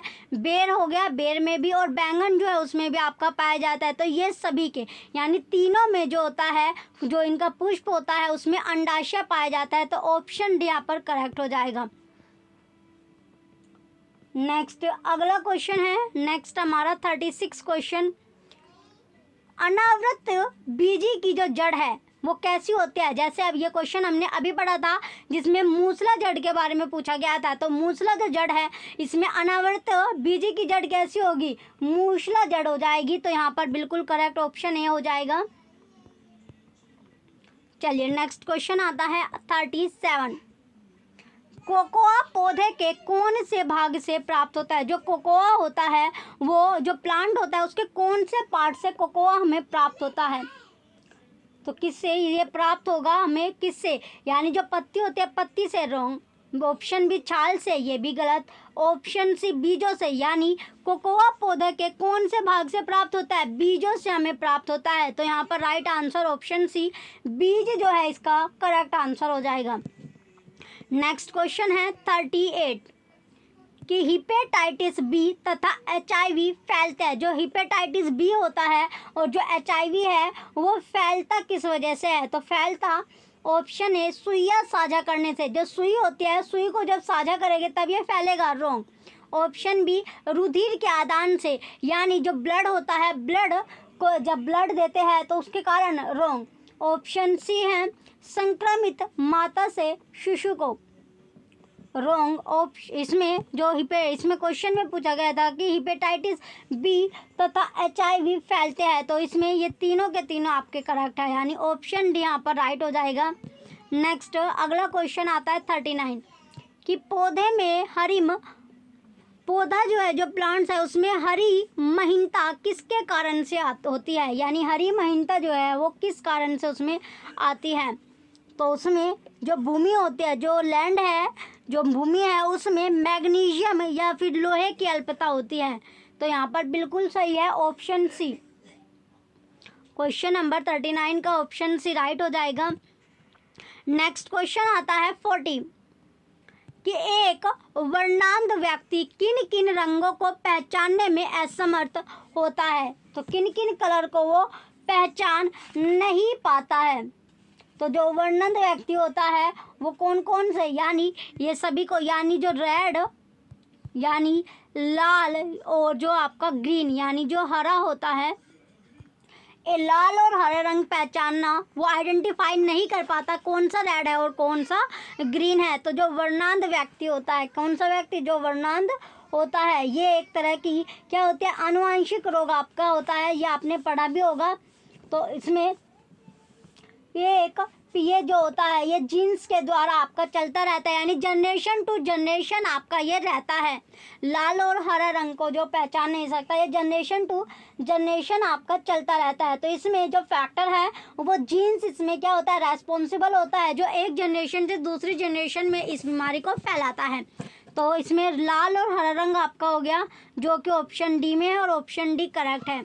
नेक्स्ट अगला क्वेश्चन है क्वेश्चन नंबर 41 कि कोशिका में भोजन जो सेल्स है उसमें जो फूड या फिर जो ग्लूकोज का जो ऑक्सीकरण कहाँ होता है, तो ग्लूकोज का ऑक्सीकरण कहाँ पर होता है, तो ये कहाँ पर इसमें होता है, option A question number 41 option A है क्रोमोसोम्स में, रॉन्ग। ऑप्शन बी कोशिका द्रव्य में, रॉन्ग। ऑप्शन सी केंद्रक में, रॉन्ग। ऑप्शन डी माइटोकॉन्ड्रिया में, राइट। तो कहाँ पर होता है, माइटोकॉन्ड्रिया में। ऑप्शन डी यहाँ पर करेक्ट हो जाएगा। यानी माइटोकॉन्ड्रिया जो है वो जीवित कोशिकाओं का, जो जीवित यानी जो लिविंग सेल्स है उनका कोशिकांग होता है, सेलुलर होता है, जिसमें ग्लूकोज और का जो होता है वो ऑक्सीकरण होने से कोशिका को, जब ग्लूकोज का ऑक्सीकरण होता है तो उसमें जो कोशिका होती है, जो सेल्स होती है, उसको एटीपी के रूप में क्या होता है, जो एटीपी होता है इसके एटीपी के रूप में ऊर्जा मिलती है, यानी एनर्जी वहाँ से उसको प्राप्त होती है। अब आता है अगला क्वेश्चन हमारा 42 कि निम्नलिखित में से कौन सा मानव, इसमें पूछा गया है कि इसमें बताना है आपको, 4 ऑप्शन दिए गए जिसमें ब्लड जो ह्यूमन जो ब्लड है उसका घटक नहीं है, उसका कंपोजर नहीं है, तो जो घटक है वो नहीं होता है। तो कौन सा इसमें घटक आपका नहीं होगा, ऑप्शन ए क्वेश्चन नंबर 42 का ऑप्शन ए आता है डीएनए, राइट। यानी जो मानव रुधिर का घटक नहीं है, बाकी प्लाज्मा, आरबीसी और प्लेटलेट्स तीनों के तीनों आपके ह्यूमन ब्लड के घटक होते हैं, डीएनए आपका नहीं होता है। तो ऑप्शन ए यहाँ पर करेक्ट हो जाएगा। ऑप्शन ए क्या है, करेक्ट आपका है। तो इसमें डीएनए जो है वो मानव रुधिर का घटक नहीं होता है। अब आता है आपका नेक्स्ट क्वेश्चन है 43 कि प्रोटीन संश्लेषण के लिए उत्तरदायी कोशिकीय फैक्ट्री है। तो प्रोटीन जो संश्लेषण है, सिंथेसाइज है, उसके लिए जो रेस्पॉन्सिबल जो कोशिकीय फैक्ट्री है वो कौन सी होती है, तो रेस्पॉन्सिबल जो कोशिकीय यानी सेलुलर जो फैक्ट्री है वो कौन सी होगी, ऑप्शन ए क्वेश्चन 43 का ऑप्शन ए आता है माइटोकॉन्ड्रिया, रॉन्ग। ऑप्शन बी अंतःप्रदवी झिल्लिका, रॉन्ग। ऑप्शन सी गोल्जिकाए, wrong. Option D ribosomes, right. तो ऑप्शन डी यहाँ पर आपका करेक्ट हो जाएगा। तो राइबोसोम्स जो है वो करेक्ट आंसर आपका है। तो राइबोसोम्स प्लाज्मा झिल्ली रहित कोशिकांग है, इसमें प्लाज्मा झिल्ली रहित ये कोशिकांग होते हैं, सेलुलर होती है, और जो प्रोटीन संश्लेषण में यानी प्रोटीन सिंथेसाइज में भी ये आपका क्या करते हैं, भाग लेता है, इसे ही प्रोटीन संश्लेषण की फैक्ट्री भी बोला जाता है। अब आता है आपका नेक्स्ट क्वेश्चन है 44 कि पारिस्थितिकी तंत्र में कौन सा पिरामिड सदैव सीधा ही बनता है। तो कौन सा वो पारिस्थितिकी जो तंत्र होता है, जो सिस्टम है, उसमें पिरामिड जो है वो हमेशा क्या होगा, ऑलवेज सीधा, यानी वो हमेशा स्ट्रेट होगा, सीधा ही आपका बनता है। तो कौन सा सीधा बनेगा, चलिए ऑप्शन ए आता है यहाँ पर संख्या का पिरामिड, रॉन्ग। ऑप्शन बी ऊर्जा का पिरामिड, राइट। ऑप्शन बी यहाँ पर करेक्ट हो जाएगा। जो एनर्जी है, जो ऊर्जा है, उसका पिरामिड जो होगा हमेशा सीधा आपका रहेगा। नेक्स्ट क्वेश्चन आता है क्वेश्चन नंबर 45 कि निम्न में से कौन सा पश्चिम मस्तिष्क का भाग नहीं है, यानी जो पश्चिम मस्तिष्क होता है, माइंड जो है उसका पार्ट नहीं होगा। पश्चिम यानी जो पीछे वाला जो मस्तिष्क है उसका भाग आपका नहीं है। तो कौन सा इसमें आपका नहीं होगा, चलिए अब देखते हैं इसका क्वेश्चन जो है 45 का option number A thalamus. Option A क्या है, थैलेमस आपका है। तो थैलेमस आपका हो गया ऑप्शन बी। नीमस्तिक, पोनस और मेडुला ये तीनों होते हैं, लेकिन थैलेमस आपका नहीं होता है। तो ऑप्शन है यहाँ पर आपका करेक्ट हो जाएगा, जो पश्चिम मस्तिष्क यानी पिछले मस्तिष्क का भाग नहीं है। तो थैलेमस और हाइपोथैलेमस जो होते हैं ये अग्र मस्तिष्क यानी जो आगे वाला जो माइंड है उसके पार्ट होते हैं, और जो नीमस्तिक, पोन्स और मेडुला ये पिछले मस्तिष्क के भाग होते हैं, पार्ट आपके होते हैं। चलिए अब अगले क्वेश्चन की ओर बढ़ते हैं। नेक्स्ट क्वेश्चन आता है 46 कि विडाल टेस्ट का उपयोग किस रोग की संभावना की जांच के लिए किया जाता है। जो विडाल टेस्ट होता है वो कौन से रोग की जो संभावना की जांच के लिए किया जाता है, यानी इसको ये डिजीज़ की पॉसिबिलिटी की चेक करने के लिए किया जाता है। तो विडाल टेस्ट की इसमें बात की गई है। चलिए इसमें ऑप्शन ए है malaria, wrong. Option B typhoid, तो यहाँ पर ऑप्शन बी क्या है, टाइफाइड आपका राइट। ऑप्शन सी है जा रॉन्ग। ऑप्शन डी पित्त ज्वर, ये भी रॉन्ग। तो किसके लिए, यानी टाइफाइड, जब हमें लगता है कि टाइफाइड की पॉसिबिलिटी है तब इसके चेक करने के लिए क्या किया जाता है, विडाल टेस्ट यहाँ पर आपका किया जाता है। तो विडाल टेस्ट क्या होता है, मानव शरीर में जो टाइफाइड की प्रेजेंस के लिए किया जाता है, और ये जो टेस्ट होता है ये सकारात्मक आता है। जो ये टेस्ट होगा अगर सकारात्मक आता है तब इसके बाद जो होता है टाइफाइड का इलाज आपका किया जाता है। नेक्स्ट क्वेश्चन है क्वेश्चन नंबर 47 कि निम्न में से किस में सबसे अधिक प्रोटीन पाया जाता है। तो इसमें पूछा गया है कि सबसे ज़्यादा जो प्रोटीन है वो किस में पाया जाता है।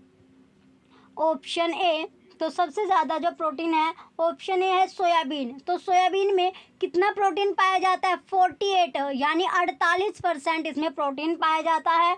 ऑप्शन जो आपका है तो इसमें सोयाबीन में जो है वो 48 से लेके 68% तक प्रोटीन पाया जाता है। ऑप्शन बी राजमा, ऑप्शन सी मूंग दाल, ऑप्शन डी काला चना। ये तीनों के तीनों क्या है, दाल में, ये तीनों के तीनों क्या है, जो दाल है उसमें आपका है। तो इसमें दालों में क्या होता है, सबसे अच्छा प्रोटीन का, ये आपका समझ जितनी भी जो दाल होती है वो प्रोटीन का एक स्रोत होती है। तो इसमें राइट आंसर आपका है ऑप्शन नंबर ए, सोयाबीन इसका करेक्ट आंसर हो जाएगा। नेक्स्ट क्वेश्चन है क्वेश्चन नंबर 48 कि अमीनो अम्ल निम्न में से किस में उपस्थित होता है। जो अमीनो एसिड है वो किस में प्रेजेंस होता है। तो अमीनो एसिड की बात की गई है, तो अमीनो एसिड किस में पाया जाता है। ऑप्शन है स्टार्च में, रॉन्ग। ऑप्शन बी वसा में, फैट में, रॉन्ग। ऑप्शन सी तेल जो ऑयल होता है उसमें, रॉन्ग। ऑप्शन डी प्रोटीन में। तो अमीनो जो एसिड होता है वो प्रोटीन में आपका पाया जाता है। तो किस में पाया जाता है, तो अमीनो एसिड जो होता है वो प्रोटीन में आपका पाया जाता है। प्रोटीन विभिन्न अमीनो जो एसिड होता है उसके बहुलीकरण से बनते हैं, यानी मल्टीप्लिकेशन से ये आपका बनता है। ऑप्शन डी यहाँ पर करेक्ट है। नेक्स्ट अगला जो क्वेश्चन है क्वेश्चन नंबर 49 कि 1 ग्राम जो वसा है, 1 ग्राम जो फैट है वसा है वो देती है। तो 1 ग्राम जो वसा है वो क्या देते हैं, 1 ग्राम वसा से 9 किलो कैलोरी क्या होता है, 9 किलो कैलोरी ऊर्जा हमें प्राप्त होती है। तो ऑप्शन सी यहाँ पर करेक्ट हो जाएगा। नेक्स्ट क्वेश्चन है 50 कि क्लोन आनुवंशिकी में समान जीवों का समूह है जो विकसित किया जाता है, जो डेवलप किया जाता है। तो कैसे ये आपका डेवलप किया जाता है। ऑप्शन ए स्वपरागण के द्वारा, रॉन्ग। ऑप्शन बी कायिक जनन द्वारा, राइट। ऑप्शन सी संकरण द्वारा, रॉन्ग। ऑप्शन डी परपरागण द्वारा, रॉन्ग। तो किसके, कायिक जनन के द्वारा, कायिक जनन द्वारा। ऑप्शन बी यहाँ पर करेक्ट हो जाएगा। तो कायिक जनन एक प्रकार का अलैंगिक जनन है। इसमें क्या होता है, जो क्लोन यानी जो क्लोन का जीनोमिक संगठन अपने जनक के समान, यानी जैसे आप जीरोक्स कराते हो तो उसी तरह ये आपका बिल्कुल एक क्लोन की तरह आपका होता है जो अपने जैसी कॉपी निकालता है। इसलिए सभी जितने भी क्लोन हैं वो आनुवंशिक रूप से समान होते हैं, सिमिलर आपको दिखाई देते हैं। तो ऑप्शन भी यहाँ पर आपका करेक्ट हो जाएगा। अब आता है नेक्स्ट आपका क्वेश्चन है 51। अगला क्वेश्चन क्या है, 51 क्वेश्चन है कि एक स्टील की सुई, जो एक स्टील है उसकी जो सुई है वो जल पर इसके कारण तैराया। अभी तक हमने जो 50 क्वेश्चन किए थे वो सारे के सारे क्वेश्चन क्या थे, हमारे बायो से रिलेटेड थे। अब जो हमारे 50 क्वेश्चन अब चलने वाले हैं, तो इसमें जो 50 क्वेश्चन अब हम करेंगे ये हमारे फिजिक्स और केमिस्ट्री से आपके रहने वाले हैं। फिजिक्स से और केमिस्ट्री कंबाइन आपके क्वेश्चन अब आपके चलेंगे। चलिए फर्स्ट क्वेश्चन की ओर बढ़ते हैं। पहले क्वेश्चन में पूछा गया है कि एक स्टील की सुई को जल पर इसके कारण तैराया जा सकता है। तो किसके कारण जो स्टील की जो सुई होती है उसको जो जल है, जो वाटर है, उस पे स्विम किया जाता है यानी तैराया जाता है। तो किस कारण से वो आपकी तैरती है? Option A संसर्जन। ऑप्शन ए क्या है? संसर्जन, रॉन्ग। ऑप्शन बी आर्किमिडीज का सिद्धांत, ये भी गलत है। ऑप्शन सी आंसजन, रॉन्ग। ऑप्शन डी पृष्ठ तनाव, किसका? यानी जो पृष्ठ तनाव होता है उसके कारण वो तैराई जाती है। ऑप्शन डी यहाँ पर आपका करेक्ट होगा। नेक्स्ट अगला क्वेश्चन है 52 कि 20 वोल्ट के विभवांतर से जुड़े एक 42 प्रतिरोध में प्रति सेकंड उत्पन्न ऊष्मा क्या होगी?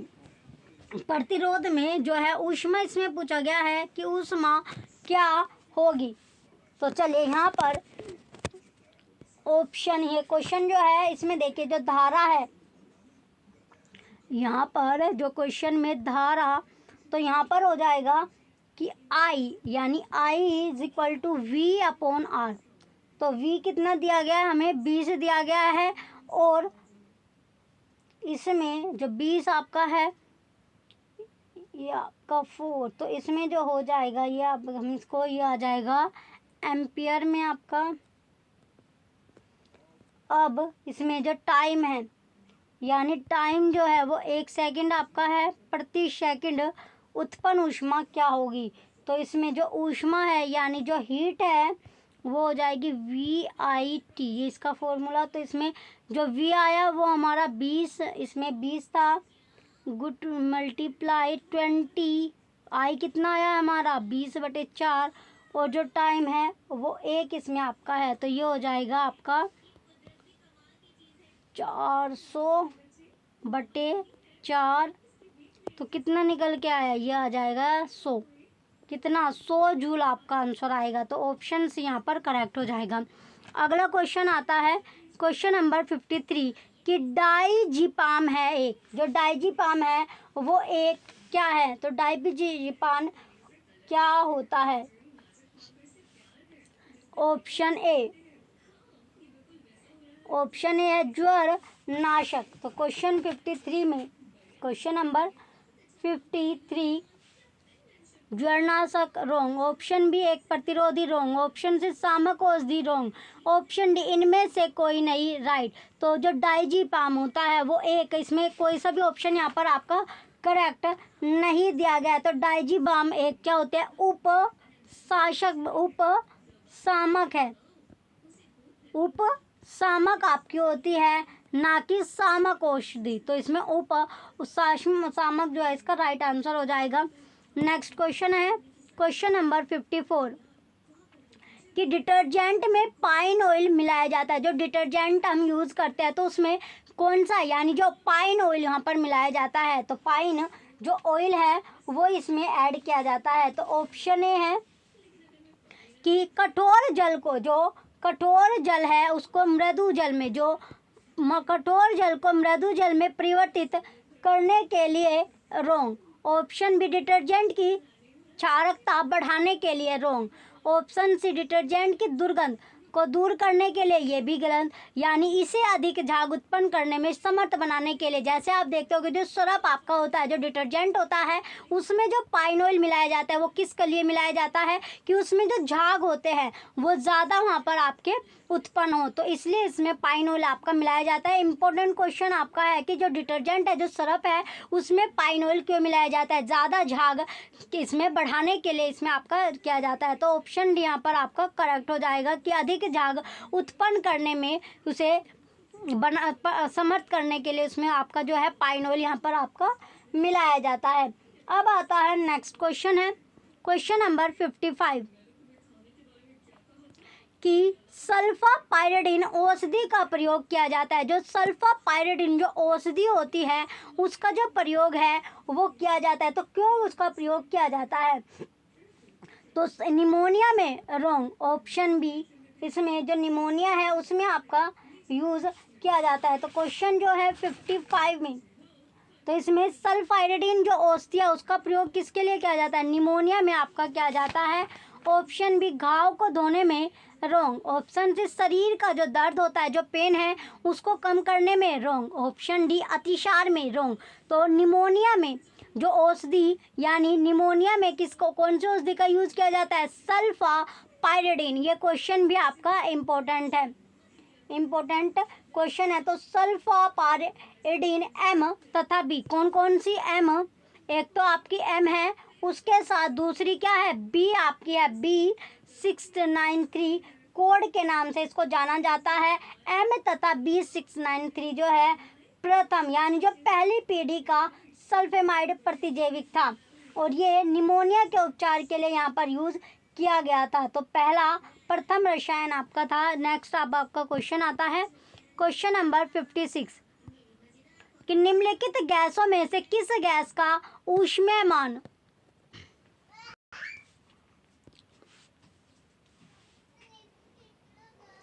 क्वेश्चन नंबर 56 है कि निम्नलिखित गैसों में से किस गैस का ऊष्मीयमान सबसे अधिक है? तो वो गैस आपको बताने हैं जिसका जो ऊष्मीयमान है वो सबसे ज़्यादा आपका है। तो ऑप्शन ए है methane, wrong. Option B, hydrogen, right. यानी जो हाइड्रोजन है उसका जो ऊष्मीयमान होता है वो सबसे ज़्यादा होता है।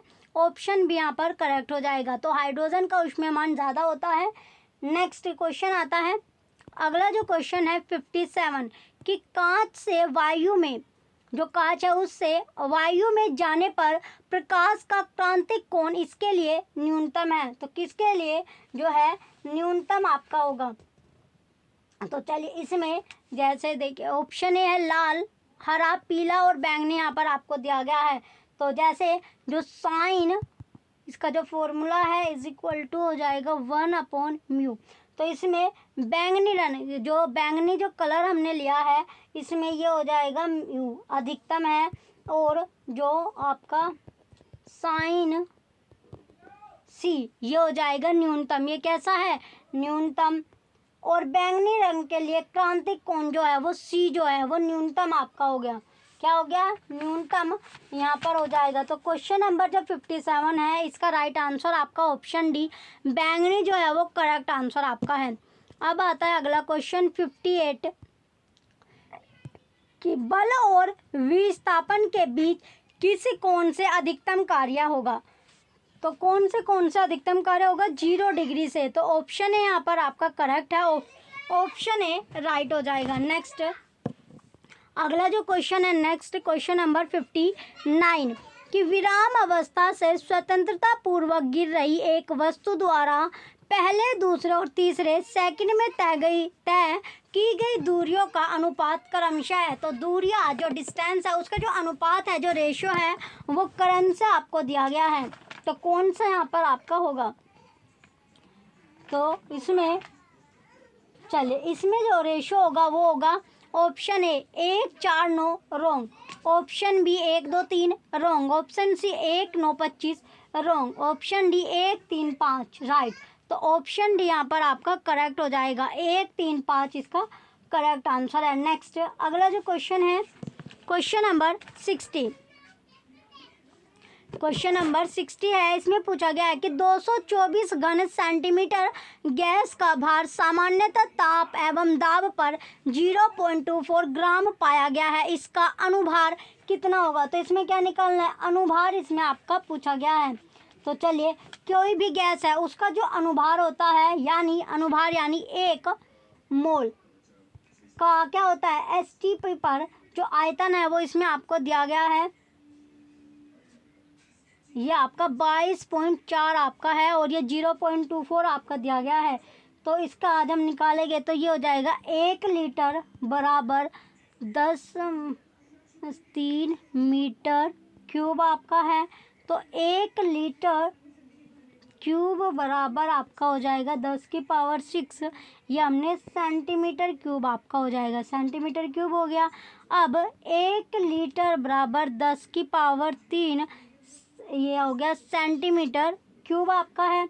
तो अब इसको निकालेंगे तो ये हो जाएगा 22.4 litre is equal to 22.4 into 10⁻3 आपको दिया गया, जो कि सेंटीमीटर क्यूब में आपका है। तो जब हम इसे सोल्व करेंगे तो 22.4 इंटू ये 10⁻3 जो कहा सेंटीमीटर क्यूब का, सेंटीमीटर क्यूब का जो भार था वो इज इक्वल टू हो गया अनुभार, यानी अनुभार के बराबर आपका हो जाएगा। तो अब जब इसको, यानी इसमें दिया गया था 224 सेंटीमीटर क्यूब का भार, 224 सेंटीमीटर क्यूब का भार क्या है 0.24। तो अब जब हम इसको सोल्व करके तो इसका जो आंसर है ये आपका आएगा 22.4 multiply 10⁻3 multiply 0.24 is equal to, यानी अपॉन में आ गया 224। तो इसे सोल्व करने के बाद जो हमारा आंसर आया है वो आया 24। कितना? 24 आंसर हमारा आएगा। तो इसमें जो 24 है ये आपका करेक्ट आंसर हो जाएगा, यानी ऑप्शन है, यानी गैस का जो अनुभार है वो 24 ग्राम इसमें आपका होगा। तो ऑप्शन है यहाँ पर करेक्ट हो गया। नेक्स्ट क्वेश्चन है क्वेश्चन नंबर 61 कि आवर्त सारणी के काल के साथ निम्नलिखित गुणों में से कौन सा गुण नियमित रूप से बढ़ता है। तो नियमित रूप से कौन सा बढ़ता है कि आवर्त सारणी के काल जो आवर्त के साथ ऋण विद्युवत्ता का गुण नियमित रूप से बढ़ता है। किसका? तो इसमें राइट आंसर आपका हो जाएगा विद्युत ऋणात्मक। तो इसमें राइट आंसर क्वेश्चन नंबर 61 का राइट आंसर आपका ऑप्शन डी आपका करेक्ट हो जाएगा। नेक्स्ट क्वेश्चन है 62 कि न्यूक्लियर रिएक्टर कौन सा कार्य करता है। जो न्यूक्लियर जो रिएक्टर है वो कौन सा कार्य यहाँ पर करेगा। ऑप्शन ए अनियंत्रित ढंग से न्यूक्लियर ऊर्जा का उत्पादन, न्यूक्लियर रिएक्टर नियंत्रित श्रृंखला। तो इसमें ऑप्शन ए क्वेश्चन 62 का राइट आंसर है नियंत्रित ढंग से न्यूक्लियर ऊर्जा का उत्पादन करेगा। ऑप्शन बी करेक्ट हो जाएगा। नेक्स्ट क्वेश्चन है 63 कि निम्नलिखित में से किसे नाभिकीय ईंधन के रूप में प्रयोग नहीं किया जाता। तो इसमें नाभिकीय ईंधन के रूप में जो फॉसिल को यूज़ नहीं किया जाता तो वो कौन सा इसमें आपका है। Option A uranium wrong, option B thorium, option C plutonium. तो टाइटेनियम का यूज़ नहीं किया जाता। ऑप्शन डी करेक्ट हो जाएगा। नेक्स्ट क्वेश्चन है 64 कि विद्युत वाहक बल दो, इसमें विद्युत वाहक बल यानी 2 वोल्ट और आंतरिक प्रतिरोध 0.1 ओम वाला एक सेल एक 3.9 ओम प्रतिरोध से जोड़ा जाता है। 5 मिनट में सेल द्वारा कितनी ऊर्जा दी जाएगी। तो कितनी ऊर्जा दी जाएगी। Option A 200 joule wrong, option B 300 joule right. तो ऑप्शन बी यहाँ पर 300 जूल जो है वो करेक्ट आंसर हो जाएगा। नेक्स्ट क्वेश्चन है 65 कि प्रति इकाई द्रव्यमान निष्कासित ऊर्जा है। कौन सी ऊर्जा है। निष्कासित ऊर्जा है। तो ऑप्शन ए विखंडन के सापेक्ष संकलन में अधिक राइट। तो ऑप्शन ए करेक्ट हो जाएगा। नेक्स्ट क्वेश्चन है 66 नदियों में जल के प्रवाह के लिए उत्तरदायी बल कौन सा है। जो नदी है जो रिवर है उसमें जल के प्रवाह के लिए जो रेस्पॉन्सिबल जो है जो फोर्स जो बल है वो कौन सा आपका होगा। तो ऑप्शन ए ग्रेविटेशनल बल रॉन्ग, ऑप्शन बी गुरुत्वीय बल यानी जो ग्रेविटी है। ऑप्शन बी यहाँ पर राइट हो जाएगा। ऑप्शन यानी गुरुत्वीय बल यहाँ पर आपका रेस्पॉन्सिबल होता है। नेक्स्ट क्वेश्चन है 67 कि एलपीजी इसका संक्षिप्त रूप है। तो इसमें एल जो क्वेश्चन है ऑप्शन ए है। तो इसमें low pressure gas wrong, liquid pressure gas wrong, option से लिग्नाइट प्रोसेस्ड गैस ये भी रॉन्ग। तो यह लिक्विफाइड पेट्रोलियम गैस राइट, यानी ऑप्शन डी यहाँ पर आपका करेक्ट हो जाएगा। नेक्स्ट क्वेश्चन है 68 कि किस प्रकार के कोयले में कार्बन की प्रतिशतता उच्चतम होती है। तो किस प्रकार का जो कोयला है उसमें जो कार्बन की जो परसेंटेज है वो हायर होती है। तो इसमें राइट आंसर एंथ्रासाइट में, किसमें, एंथ्रासाइट, ऑप्शन डी राइट हो जाएगा। नेक्स्ट क्वेश्चन है 69 कि निम्न में त्रिबंध वाला यौगिक कौन सा है। तो इसमें पूछा गया है जो त्रिबंध वाला जो यौगिक है वो कौन सा होगा। तो त्रिबंध वाला इसमें बताना है तो कौन सा यौगिक होगा। तो इसमें जो है ऑप्शन है C3H4 राइट, यानी जो त्रिबंध वाला यौगिक है वो है C3H4। क्योंकि क्यों है इसमें ये आपका देखिए, इसमें ये हो जाएगा आपका CnH2n-2 ये इसका फॉर्मूला लागू। तो इसमें जो फॉर्मूला ये आपका लग रहा है तो ये इसमें जो है ये किसका होता है, ये एल्काइन का आपका होता है। ये फॉर्मूला है एल्काइन का, किसका, जो एल्काइन है एल्काइन का ये आपका फॉर्मूला है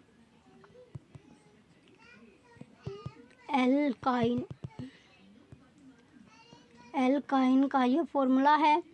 तो इसमें देखिए ये हो जाएगा, इसमें CH ट्रिपल बॉन्ड C-CH3 ये हो जाएगा CH3। तो ये बन गया C3H4 आपका बनता है। तो इस पे ये अप्लाई हो रहा है। तो जो त्रिबंध यानी ऑप्शन जो ए है इसमें C3H4 करेक्ट हो जाएगा। नेक्स्ट क्वेश्चन आता है 70 कि एक फोटोग्राफिक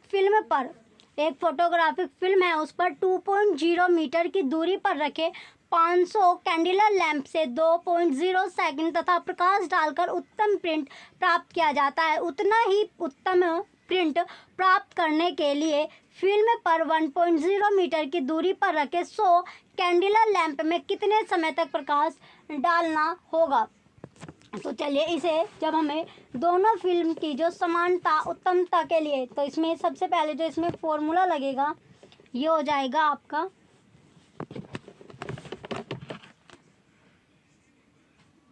इसमें जो फॉर्मूला यहाँ पर लगेगा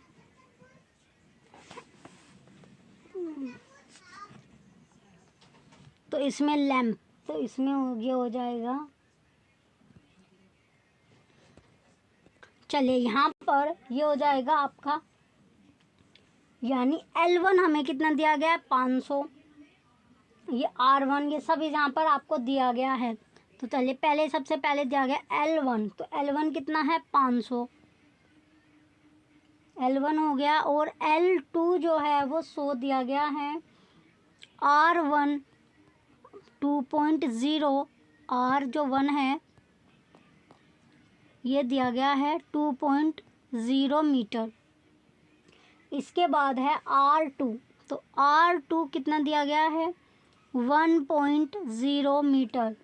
और T1 जो है यानी T1 कितना दिया गया है, टाइम जो पहले का टाइम है वो 2.0 दिया गया है। और दूसरा यानी T2 हमें निकालना है। T2 इसमें पूछा गया है कि कितने, यानी जो लैंप में कितने समय तक प्रकाश यहाँ पर डालना होगा, तो टाइम यहाँ पर निकालना है। तो इसमें T2 हमें निकालना है। तो फॉर्मूला जो होगा इसमें ये हो जाएगा, T2 निकालना है तो ये हो जाएगा L1/L2 मल्टीप्लाई R1, ये हो जाएगा R का स्क्वायर, ये कर दिया R2/R2, ये हो जाएगा R1 स्क्वायर। तो इसमें ये और टाइम हमें T1 जो है वो दिया गया है। तो जब इसमें इसकी वैल्यू रख देंगे तो L1 कितना है 500, L2 कितना है 100 मल्टीप्लाई R का जब स्क्वायर, यानी ये जो R2 दिया गया है वो है 1.0, इसका स्क्वायर है। इसके बाद अपॉन में है 2.0, ये है 2.0, इसका भी स्क्वायर है। T कितना दिया गया हमें, जो टाइम है वो दिया गया है 2.0, ये टाइम दिया गया है। तो जब इसे हम सोल्व करेंगे तो ये देखिए 0 से 0 आपका कट गया। तो ये जब इसका सोल्व करने के बाद आता है 2.5, कितना 2.5 सेकंड आपका आएगा। 2.5 ऑप्शन ए में है, तो ऑप्शन ए ही करेक्ट हो जाएगा। अब आता है आपका नेक्स्ट क्वेश्चन है 71 कि एक महिला के द्वारा बना केक कठोर एवं छोटे आकार का बनता है, महिला ने कौन सा संगठक केक में नहीं डाला है। तो कोई भी जो फीमेल है वो एक केक बना रही है जो कठोर यानी जो हार्ड है, उसके साथ साथ वो छोटे आकार का भी बना है, जो उसकी शेप है वो स्मॉल बनी है। तो महिला जो फीमेल है उसने कौन सा यानी जो केक बनाया है उसमें कौन सा संगठक नहीं डाला है। तो इसमें कौन सा, उसमें चलिए ऑप्शन ए, तो महिला ने जब केक, तो महिला के द्वारा बने केक में क्या नहीं मिला, NaCO3 यानी सोडियम हाइड्रोजन कार्बोनेट जो है उसने उसमें ऐड नहीं किया है। तो NaCO3 उसने वहाँ पर ऐड नहीं किया है, जिसके कारण जो केक है वो कठोर और छोटे आकार का बना हुआ है। चलिए, तो NaCO3 जो होता है ये जो फूड मटेरियल होता है इसको क्या करता है, सॉफ्ट आपका बनाता है। क्या करता है, सॉफ्ट यानी ये मुलायम आपका बनाता है। तो ऑप्शन सी यहाँ पर करेक्ट हो गया। नेक्स्ट अगला जो क्वेश्चन है 72 कि जल में वायु का गोलीय बुलबुला किस प्रकार कार्य करेगा। जो जल है, जो वाटर है, उसमें जो वायु यानी जो एयर का जो बबल्स होता है, तो इसमें एयर का बबल किस प्रकार यहाँ पर कार्य करता है। तो ऑप्शन ए अवतल लेंस किस प्रकार कार्य कर रहा है, वो अवतल लेंस की भांति बिल्कुल सही आपका है। तो वो अवतल लेंस की तरह वहाँ पर कार्य करता है, ऑप्शन ए यहाँ पर करेक्ट हो जाएगा। नेक्स्ट क्वेश्चन है 73 कि एक सरल लोलक का आवर्तकाल 1.2 सेकंड है, यदि लोलक की लंबाई जो उसकी जो ये लोलक क्या होता है, पेंडुलम आपका होता है, तो उसकी जो लंबाई होती है वो दोगुनी कर दी जाए तब नया आवर्तकाल होगा। तो जो नया आवर्तकाल है वो कितना आपका हो गया, चलिए इसमें तो कितना हो जाएगा, ये हो जाएगा 1.7 सेकेंड, ऑप्शन सी करेक्ट आपका हो जाएगा।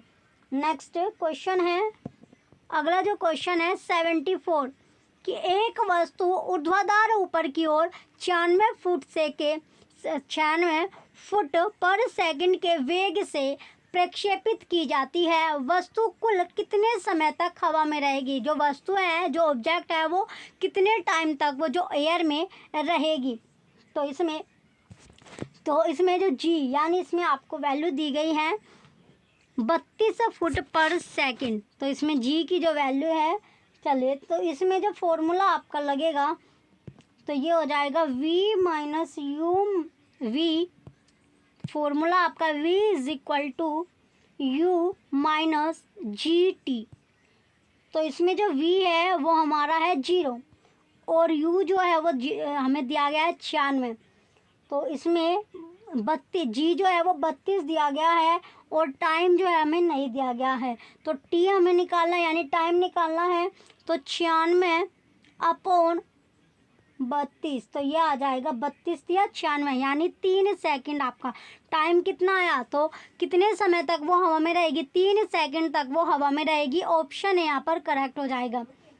अब आता है नेक्स्ट क्वेश्चन, क्वेश्चन नंबर 75 कि एक विद्युत फ्यूज के लिए क्या असंगत है। कोई भी विद्युत फ्यूज है तो उसके लिए जो असंगत है, जो मैच नहीं करता है, वो क्या होगा। तो इसमें जो मैच नहीं करता है विद्युत, कोई भी जो विद्युत फ्यूज है तो उसमें जो असंगत है, मैच नहीं करता, वो पूछा गया है। चलिए ऑप्शन ए है विशिष्ट प्रतिरोध, सही। ऑप्शन बी त्रिज्या, ये भी सही है। सी यानी जो असंगत है वो है उसकी लंबाई, ऑप्शन सी होगा। यानी असंगत क्या होती है, लंबाई होती है। ऑप्शन डी इसमें प्रवाहित धारा, ये भी आपका सही है। तो गलत क्या है, जो असंगत होता है, मैच नहीं करता, वो होता है लंबाई। तो ऑप्शन सी यहाँ पर करेक्ट हो गया। चलिए नेक्स्ट क्वेश्चन आता है,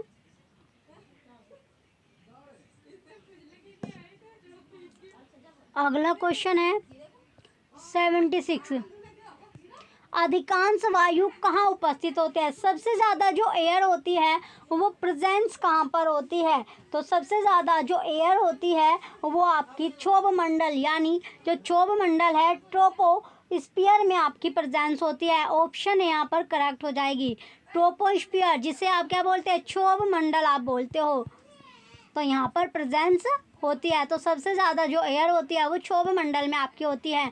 नेक्स्ट क्वेश्चन है 77 कि प्लास्टर ऑफ पेरिस जल मिलाने पर किस में बदल जाता है। जो प्लास्टर ऑफ पेरिस है, जब प्लास्टर ऑफ पेरिस में जब जल मिलाते हैं तो वो किस में चेंज हो जाता है, तो बदल जाता है। तो किस में बदलता है, तो वो प्रवृत्ति जो होता है वो हो जाए आपका जिप्सम में। किस में, जिप्सम, यानी चूना, बूझा चूना और ब्लीचिंग पाउडर तीनों गलत है। जिप्सम में वो आपका चेंज हो जाता है। कैसे, चलिए इसमें जब जिप्सम, तो जल मिलाने पर ये जिप्सम में आपका चेंज हो जाता है जिप्सम। तो इसकी क्या है, ये आपका ये होता है CaSO4 2H2O में ये आपका चेंज हो जाएगा। कैसे, चलिए इसमें जो फॉर्मूला है प्लास्टर ऑफ पेरिस का जो फॉर्मूला होता है वो है CaSO4 1/2 H2O प्लस 3/2 H2O। तो ये होता है जो कन्वर्ट हो जाएगा ये इसमें Ca जिप्सम, यानी ये बन गया फिर जिप्सम। जब इसमें हमने वाटर ऐड किया तो वाटर ऐड करने में ये होता है CaSO4 2H2O। ये हो गया आपका जिप्सम में, ये आपका चेंज हो गया। तो ऑप्शन डी यहाँ पर करेक्ट हो जाएगा। नेक्स्ट अगला जो क्वेश्चन है 78 कि मेथिलीकृत स्प्रिट है। तो मेथिलीकृत क्या है कि स्प्रिट है। ऑप्शन ए है CH3O CH3, wrong. Option B CH3, question number 78, तो CH3OH wrong. Option C C2H5OH wrong. Option D CH3OH plus C2H5OH right. तो ऑप्शन डी यहाँ पर आपका करेक्ट हो जाएगा, मेथिलीकृत जो स्प्रिट आपकी है। नेक्स्ट क्वेश्चन आता है क्वेश्चन नंबर 79। नेक्स्ट क्वेश्चन क्या है, 79 क्वेश्चन है जिसमें पूछा गया है कि 1 टन भार की कार को, यानी 1 टन भार की जो कार है उसको 30 किलोमीटर प्रति घंटे की चाल से समतल सड़क पर चलाया जाता है। अतिरिक्त ऐशोक शक्ति जो कि इंजन को विकसित करनी होगी ताकि वह ये चाल 5 में 1 की प्रवणता वाली ढाल के साथ ऊपर की ओर जाते हुए बनाए रखी जा सकी होगी। तो इसमें क्वेश्चन 79 में राइट आंसर आपका हो जाएगा 22.34 ऐशोक शक्ति। ऑप्शन सी यहाँ पर करेक्ट है। नेक्स्ट क्वेश्चन आता है 80 कि 4 सेंटीमीटर फोकस दूरी का एक उत्तल लेंस एक साधारण सूक्ष्मदर्शी के रूप में प्रयोग किया गया है। यदि इसे संयुक्त सूक्ष्मदर्शी के अभिनेत्र लेंस के रूप में अभिदृश्य लेंस के साथ जिसकी आवर्धन क्षमता 40 है प्रयोग किया जाए तो संयुक्त सूक्ष्मदर्शी की आवर्धन क्षमता हो जाएगी। माना इसमें जो स्पष्ट दृश्य की जो न्यूनतम दूरी कितनी है 25 सेंटीमीटर आपको दी गई है। तो राइट आंसर है 290, ऑप्शन ए करेक्ट हो जाएगा। नेक्स्ट आता है अगला क्वेश्चन है 81। यदि वेग बराबर आपको दिया गया है रूट में दाब अपॉन एक्स, तो एक्स की विमा होगी। तो एक्स की जो विमा है वो क्या होगी, तो एक्स की जो विमा इसमें पूछी गई है कि वो क्या होगी, ml की पावर जो है वो -3। ऑप्शन डी यहाँ पर करेक्ट हो जाएगा। नेक्स्ट क्वेश्चन आता है 82। एक प्रेक्षक किसी प्रयोग में 50 प्रेक्षण लेता है, एक बार फिर प्रयोग में वह 200 प्रेक्षण लेता है। ऐसा करने से क्या होगा, यानी इसमें संभावित जो त्रुटि आपको, यानी न्यूनतम आपको दिया गया है और अधिकतम आपको दिया गया है। तो न्यूनतम कितना है 50, अधिकतम कितना है 200, तो ये आपका हो जाएगा 1/4। तो इसमें राइट आंसर ऑप्शन सी है। क्वेश्चन इसमें जो संभावित त्रुटि का माना, इसमें क्वेश्चन नंबर 82 का राइट आंसर आपका 1/4 भाग से कम हो जाएगा, यानी ऑप्शन से यहाँ पर आपका बिल्कुल करेक्ट होगा। नेक्स्ट क्वेश्चन है 83 कि 1/1000 ग्राम को कहते हैं। तो क्या बोलते हैं, तो इसमें ये हो जाएगा 1/1000 ग्राम, यानी यह हो जाएगा 10⁻³ ग्राम। तो ये हो जाएगा 1 मिलीग्राम, 1 मिलीग्राम। तो ऑप्शन भी यहाँ पर राइट हो जाएगा। नेक्स्ट क्वेश्चन आता है 84 कि एक एकांक सदिश दिया गया आपको 0.4i प्लस 0.8 एकांक सदिश प्लस b के में b का मान होगा। तो इसमें b का जो मान होगा ये आपसे पूछा गया है। तो चलिए यहाँ पर ये आपका हो गया एकांक सदिश यहाँ पर। तो इसमें दिया गया है 0.4 की power 4 square plus 0.8 square plus b square is equal to 1 square. तो ये हो जाएगा 4 चौक 16 0.16 प्लस 8 8 64 यानी 0.84 plus b square is equal to 1। तो ये हो गया b square 1 minus 0.8 is equal to 0.2। तो b इज इक्वल टू ये हो जाएगा रूट में 0.2। यह आंसर यानी b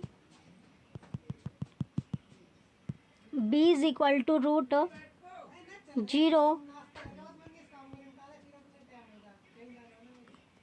0.2। तो राइट आंसर क्या है, ऑप्शन डी राइट होगा। चलिए नेक्स्ट अगला जो क्वेश्चन है क्वेश्चन नंबर 85 कि गाड़ी के एक पहिए की त्रिज्या 0.4 मीटर है। गाड़ी विराम अवस्था से 20 सेकंड तक 1.5 रेडियन पर सेकंड स्क्वायर के कोणीय त्वरण से त्वरित होती है। इस सामान्य तरल में पहिए के द्वारा तय की गई दूरी तथा इसका रेखीय वर्ग क्रमशः होंगे।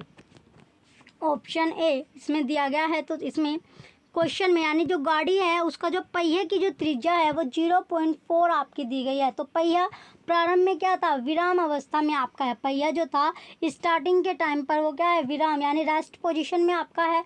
तो यहाँ पर तो जो अब इसमें जो फॉर्मूला आपका लगेगा तो इसमें राइट आंसर जो हो जाएगा क्वेश्चन नंबर 85 में राइट आंसर है 120 मीटर 12 रेडियन से, यानी ऑप्शन सी करेक्ट हो जाएगा।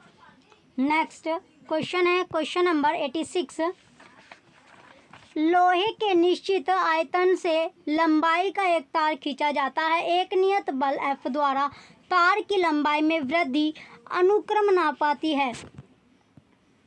तो right answer option A L के एल स्क्वायर 1/L और 1/L स्क्वायर। तो राइट आंसर यहाँ पर आपका हो जाएगा एल स्क्वायर के, यानी ऑप्शन बी करेक्ट है।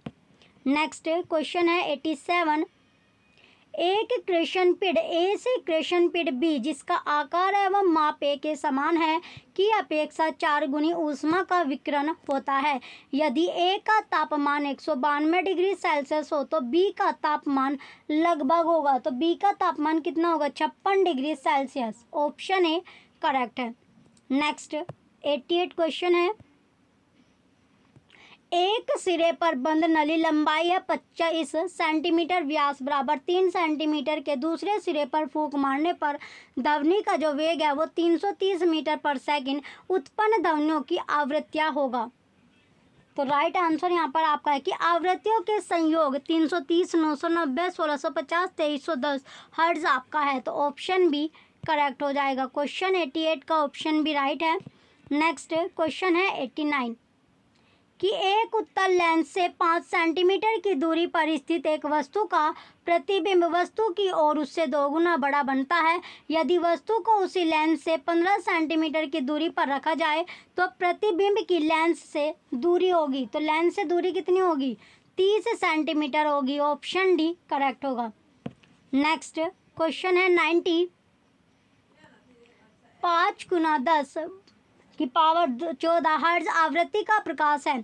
तो 1.5 अपरिवर्तन काल वाले माध्यम में चल रहा है इसकी तरंगदैर्ध्य होगी, यानी सी के बराबर है 3 × 10⁸ मीटर पर सेकंड। तो राइट आंसर यहाँ पर होगा 4000 एंगस्ट्रॉम, यानी ऑप्शन डी करेक्ट होगा। क्वेश्चन नंबर 90 का ऑप्शन डी जो है वो करेक्ट आपका हो गया।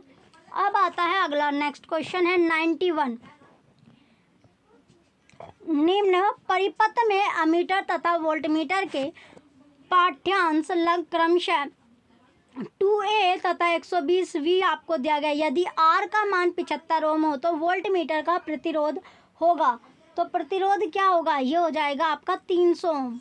इसका जो क्वेश्चन 91 का जो राइट आंसर आया वो है 300 ओम आपका होगा। नेक्स्ट क्वेश्चन है 92। एक स्पर्श धारामापी की चुंबकीय सुई किसी चुंबक के कारण 30 डिग्री विक्षेपित होती है। कुंडली के तल में चुंबकीय क्षेत्र का क्षैतिज घटक आपको है, यानी 0.34 × 10⁻⁴ टेस्ला है। चुंबकीय क्षेत्र की तीव्रता है, तो तीव्रता क्या होगी, वो है option A 1.96 × 10⁻⁴ tesla, wrong. Option B 1.96 × 10⁻⁵ tesla, option B जो होगा करेक्ट आंसर होगा। 92 का ऑप्शन बी राइट है। नेक्स्ट क्वेश्चन आता है 93। यदि परमाणु द्रव्यमान की सारणी को ऑक्सीजन परमाणु मान 100 के साथ स्थापित किया जाए तो सी का परमाणु द्रव्यमान क्या होगा, option A 24, wrong. Option B 75 right, option B correct है। 75 यानी 75 इसका करेक्ट आंसर होगा। नेक्स्ट क्वेश्चन है 94। निम्न में से विकर्ण संबंध किसमें है, तो विकर्ण संबंध जो है वो BSI में आपका है, यानी ऑप्शन डी इसका करेक्ट होगा। नेक्स्ट 95 क्वेश्चन है कि क्लोरीन का परमाणु भार 35.5 तथा इसके 2 समस्थानिक 17 ये आपको दिया गया है एवं तो क्लोरीन के ये 2 समस्थानिक किस अनुपात में उपस्थित हो गए, तो क्लोरीन के ये आपको 2 दिए गए हैं, तो इसमें कौन से अनुपात में ये आपके प्रेजेंस हो गए, तो रेशो कौन सा यहाँ पर आपका सही है, तो रेशो है 3:1, ऑप्शन बी करेक्ट है। नेक्स्ट 96 क्वेश्चन है कि गलित क्लोराइड से 11.5 ग्राम सोडियम उत्सर्जित करने के लिए कितने आवेश की आवश्यकता होती है, तो कितने के 0.5 फैराड, ऑप्शन ए करेक्ट है। नेक्स्ट क्वेश्चन आता है 97 कि एक खुले फ्लास्क को जिसमें 27 डिग्री सेल्सियस ताप पर वायु भरी है 127 डिग्री सेल्सियस ताप तक गर्म किया जाता है, तब पहले से उपस्थित वायु का कौन सा अंश बाहर निकलेगा, तो 1/4 आपका निकलेगा, ऑप्शन बी करेक्ट है। नेक्स्ट क्वेश्चन है 98 कि मोटर गाड़ियों से, क्वेश्चन नंबर 98 है, मोटर गाड़ियों से निकलने वाले धुएं में वह कौन सा पदार्थ निकलता है जो मानसिक रोग उत्पन्न करता है, तो वो करता है पीबी, यानी ऑप्शन सी यहाँ पर करेक्ट होगा। नेक्स्ट 99 क्वेश्चन है सक्रिय चारकोल द्वारा निम्न में से कौन सा सबसे अधिक अधिशोषित होता है, CO, यानी ये आपका ऑप्शन सी जो है क्वेश्चन नंबर 99 का ऑप्शन सी करेक्ट होगा। चलिए अब आता है नेक्स्ट क्वेश्चन आपका लास्ट क्वेश्चन नंबर 100 कि वह तत्व जिसका इलेक्ट्रॉनिक वितरण 1s2 2s2 2p6 3s2 है वो कौन सा है, तो वो है धातु। क्या है, एक मेटल है, धातु आपका है, ऑप्शन ए करेक्ट हो जाएगा। ये आपका एक धातु है, ऑप्शन ए करेक्ट आंसर आपका होगा। चलिए आपको क्लासेस कैसी लगी हैं ये आप कमेंट सेक्शन में कमेंट करके ज़रूर बताइएगा। Thank you.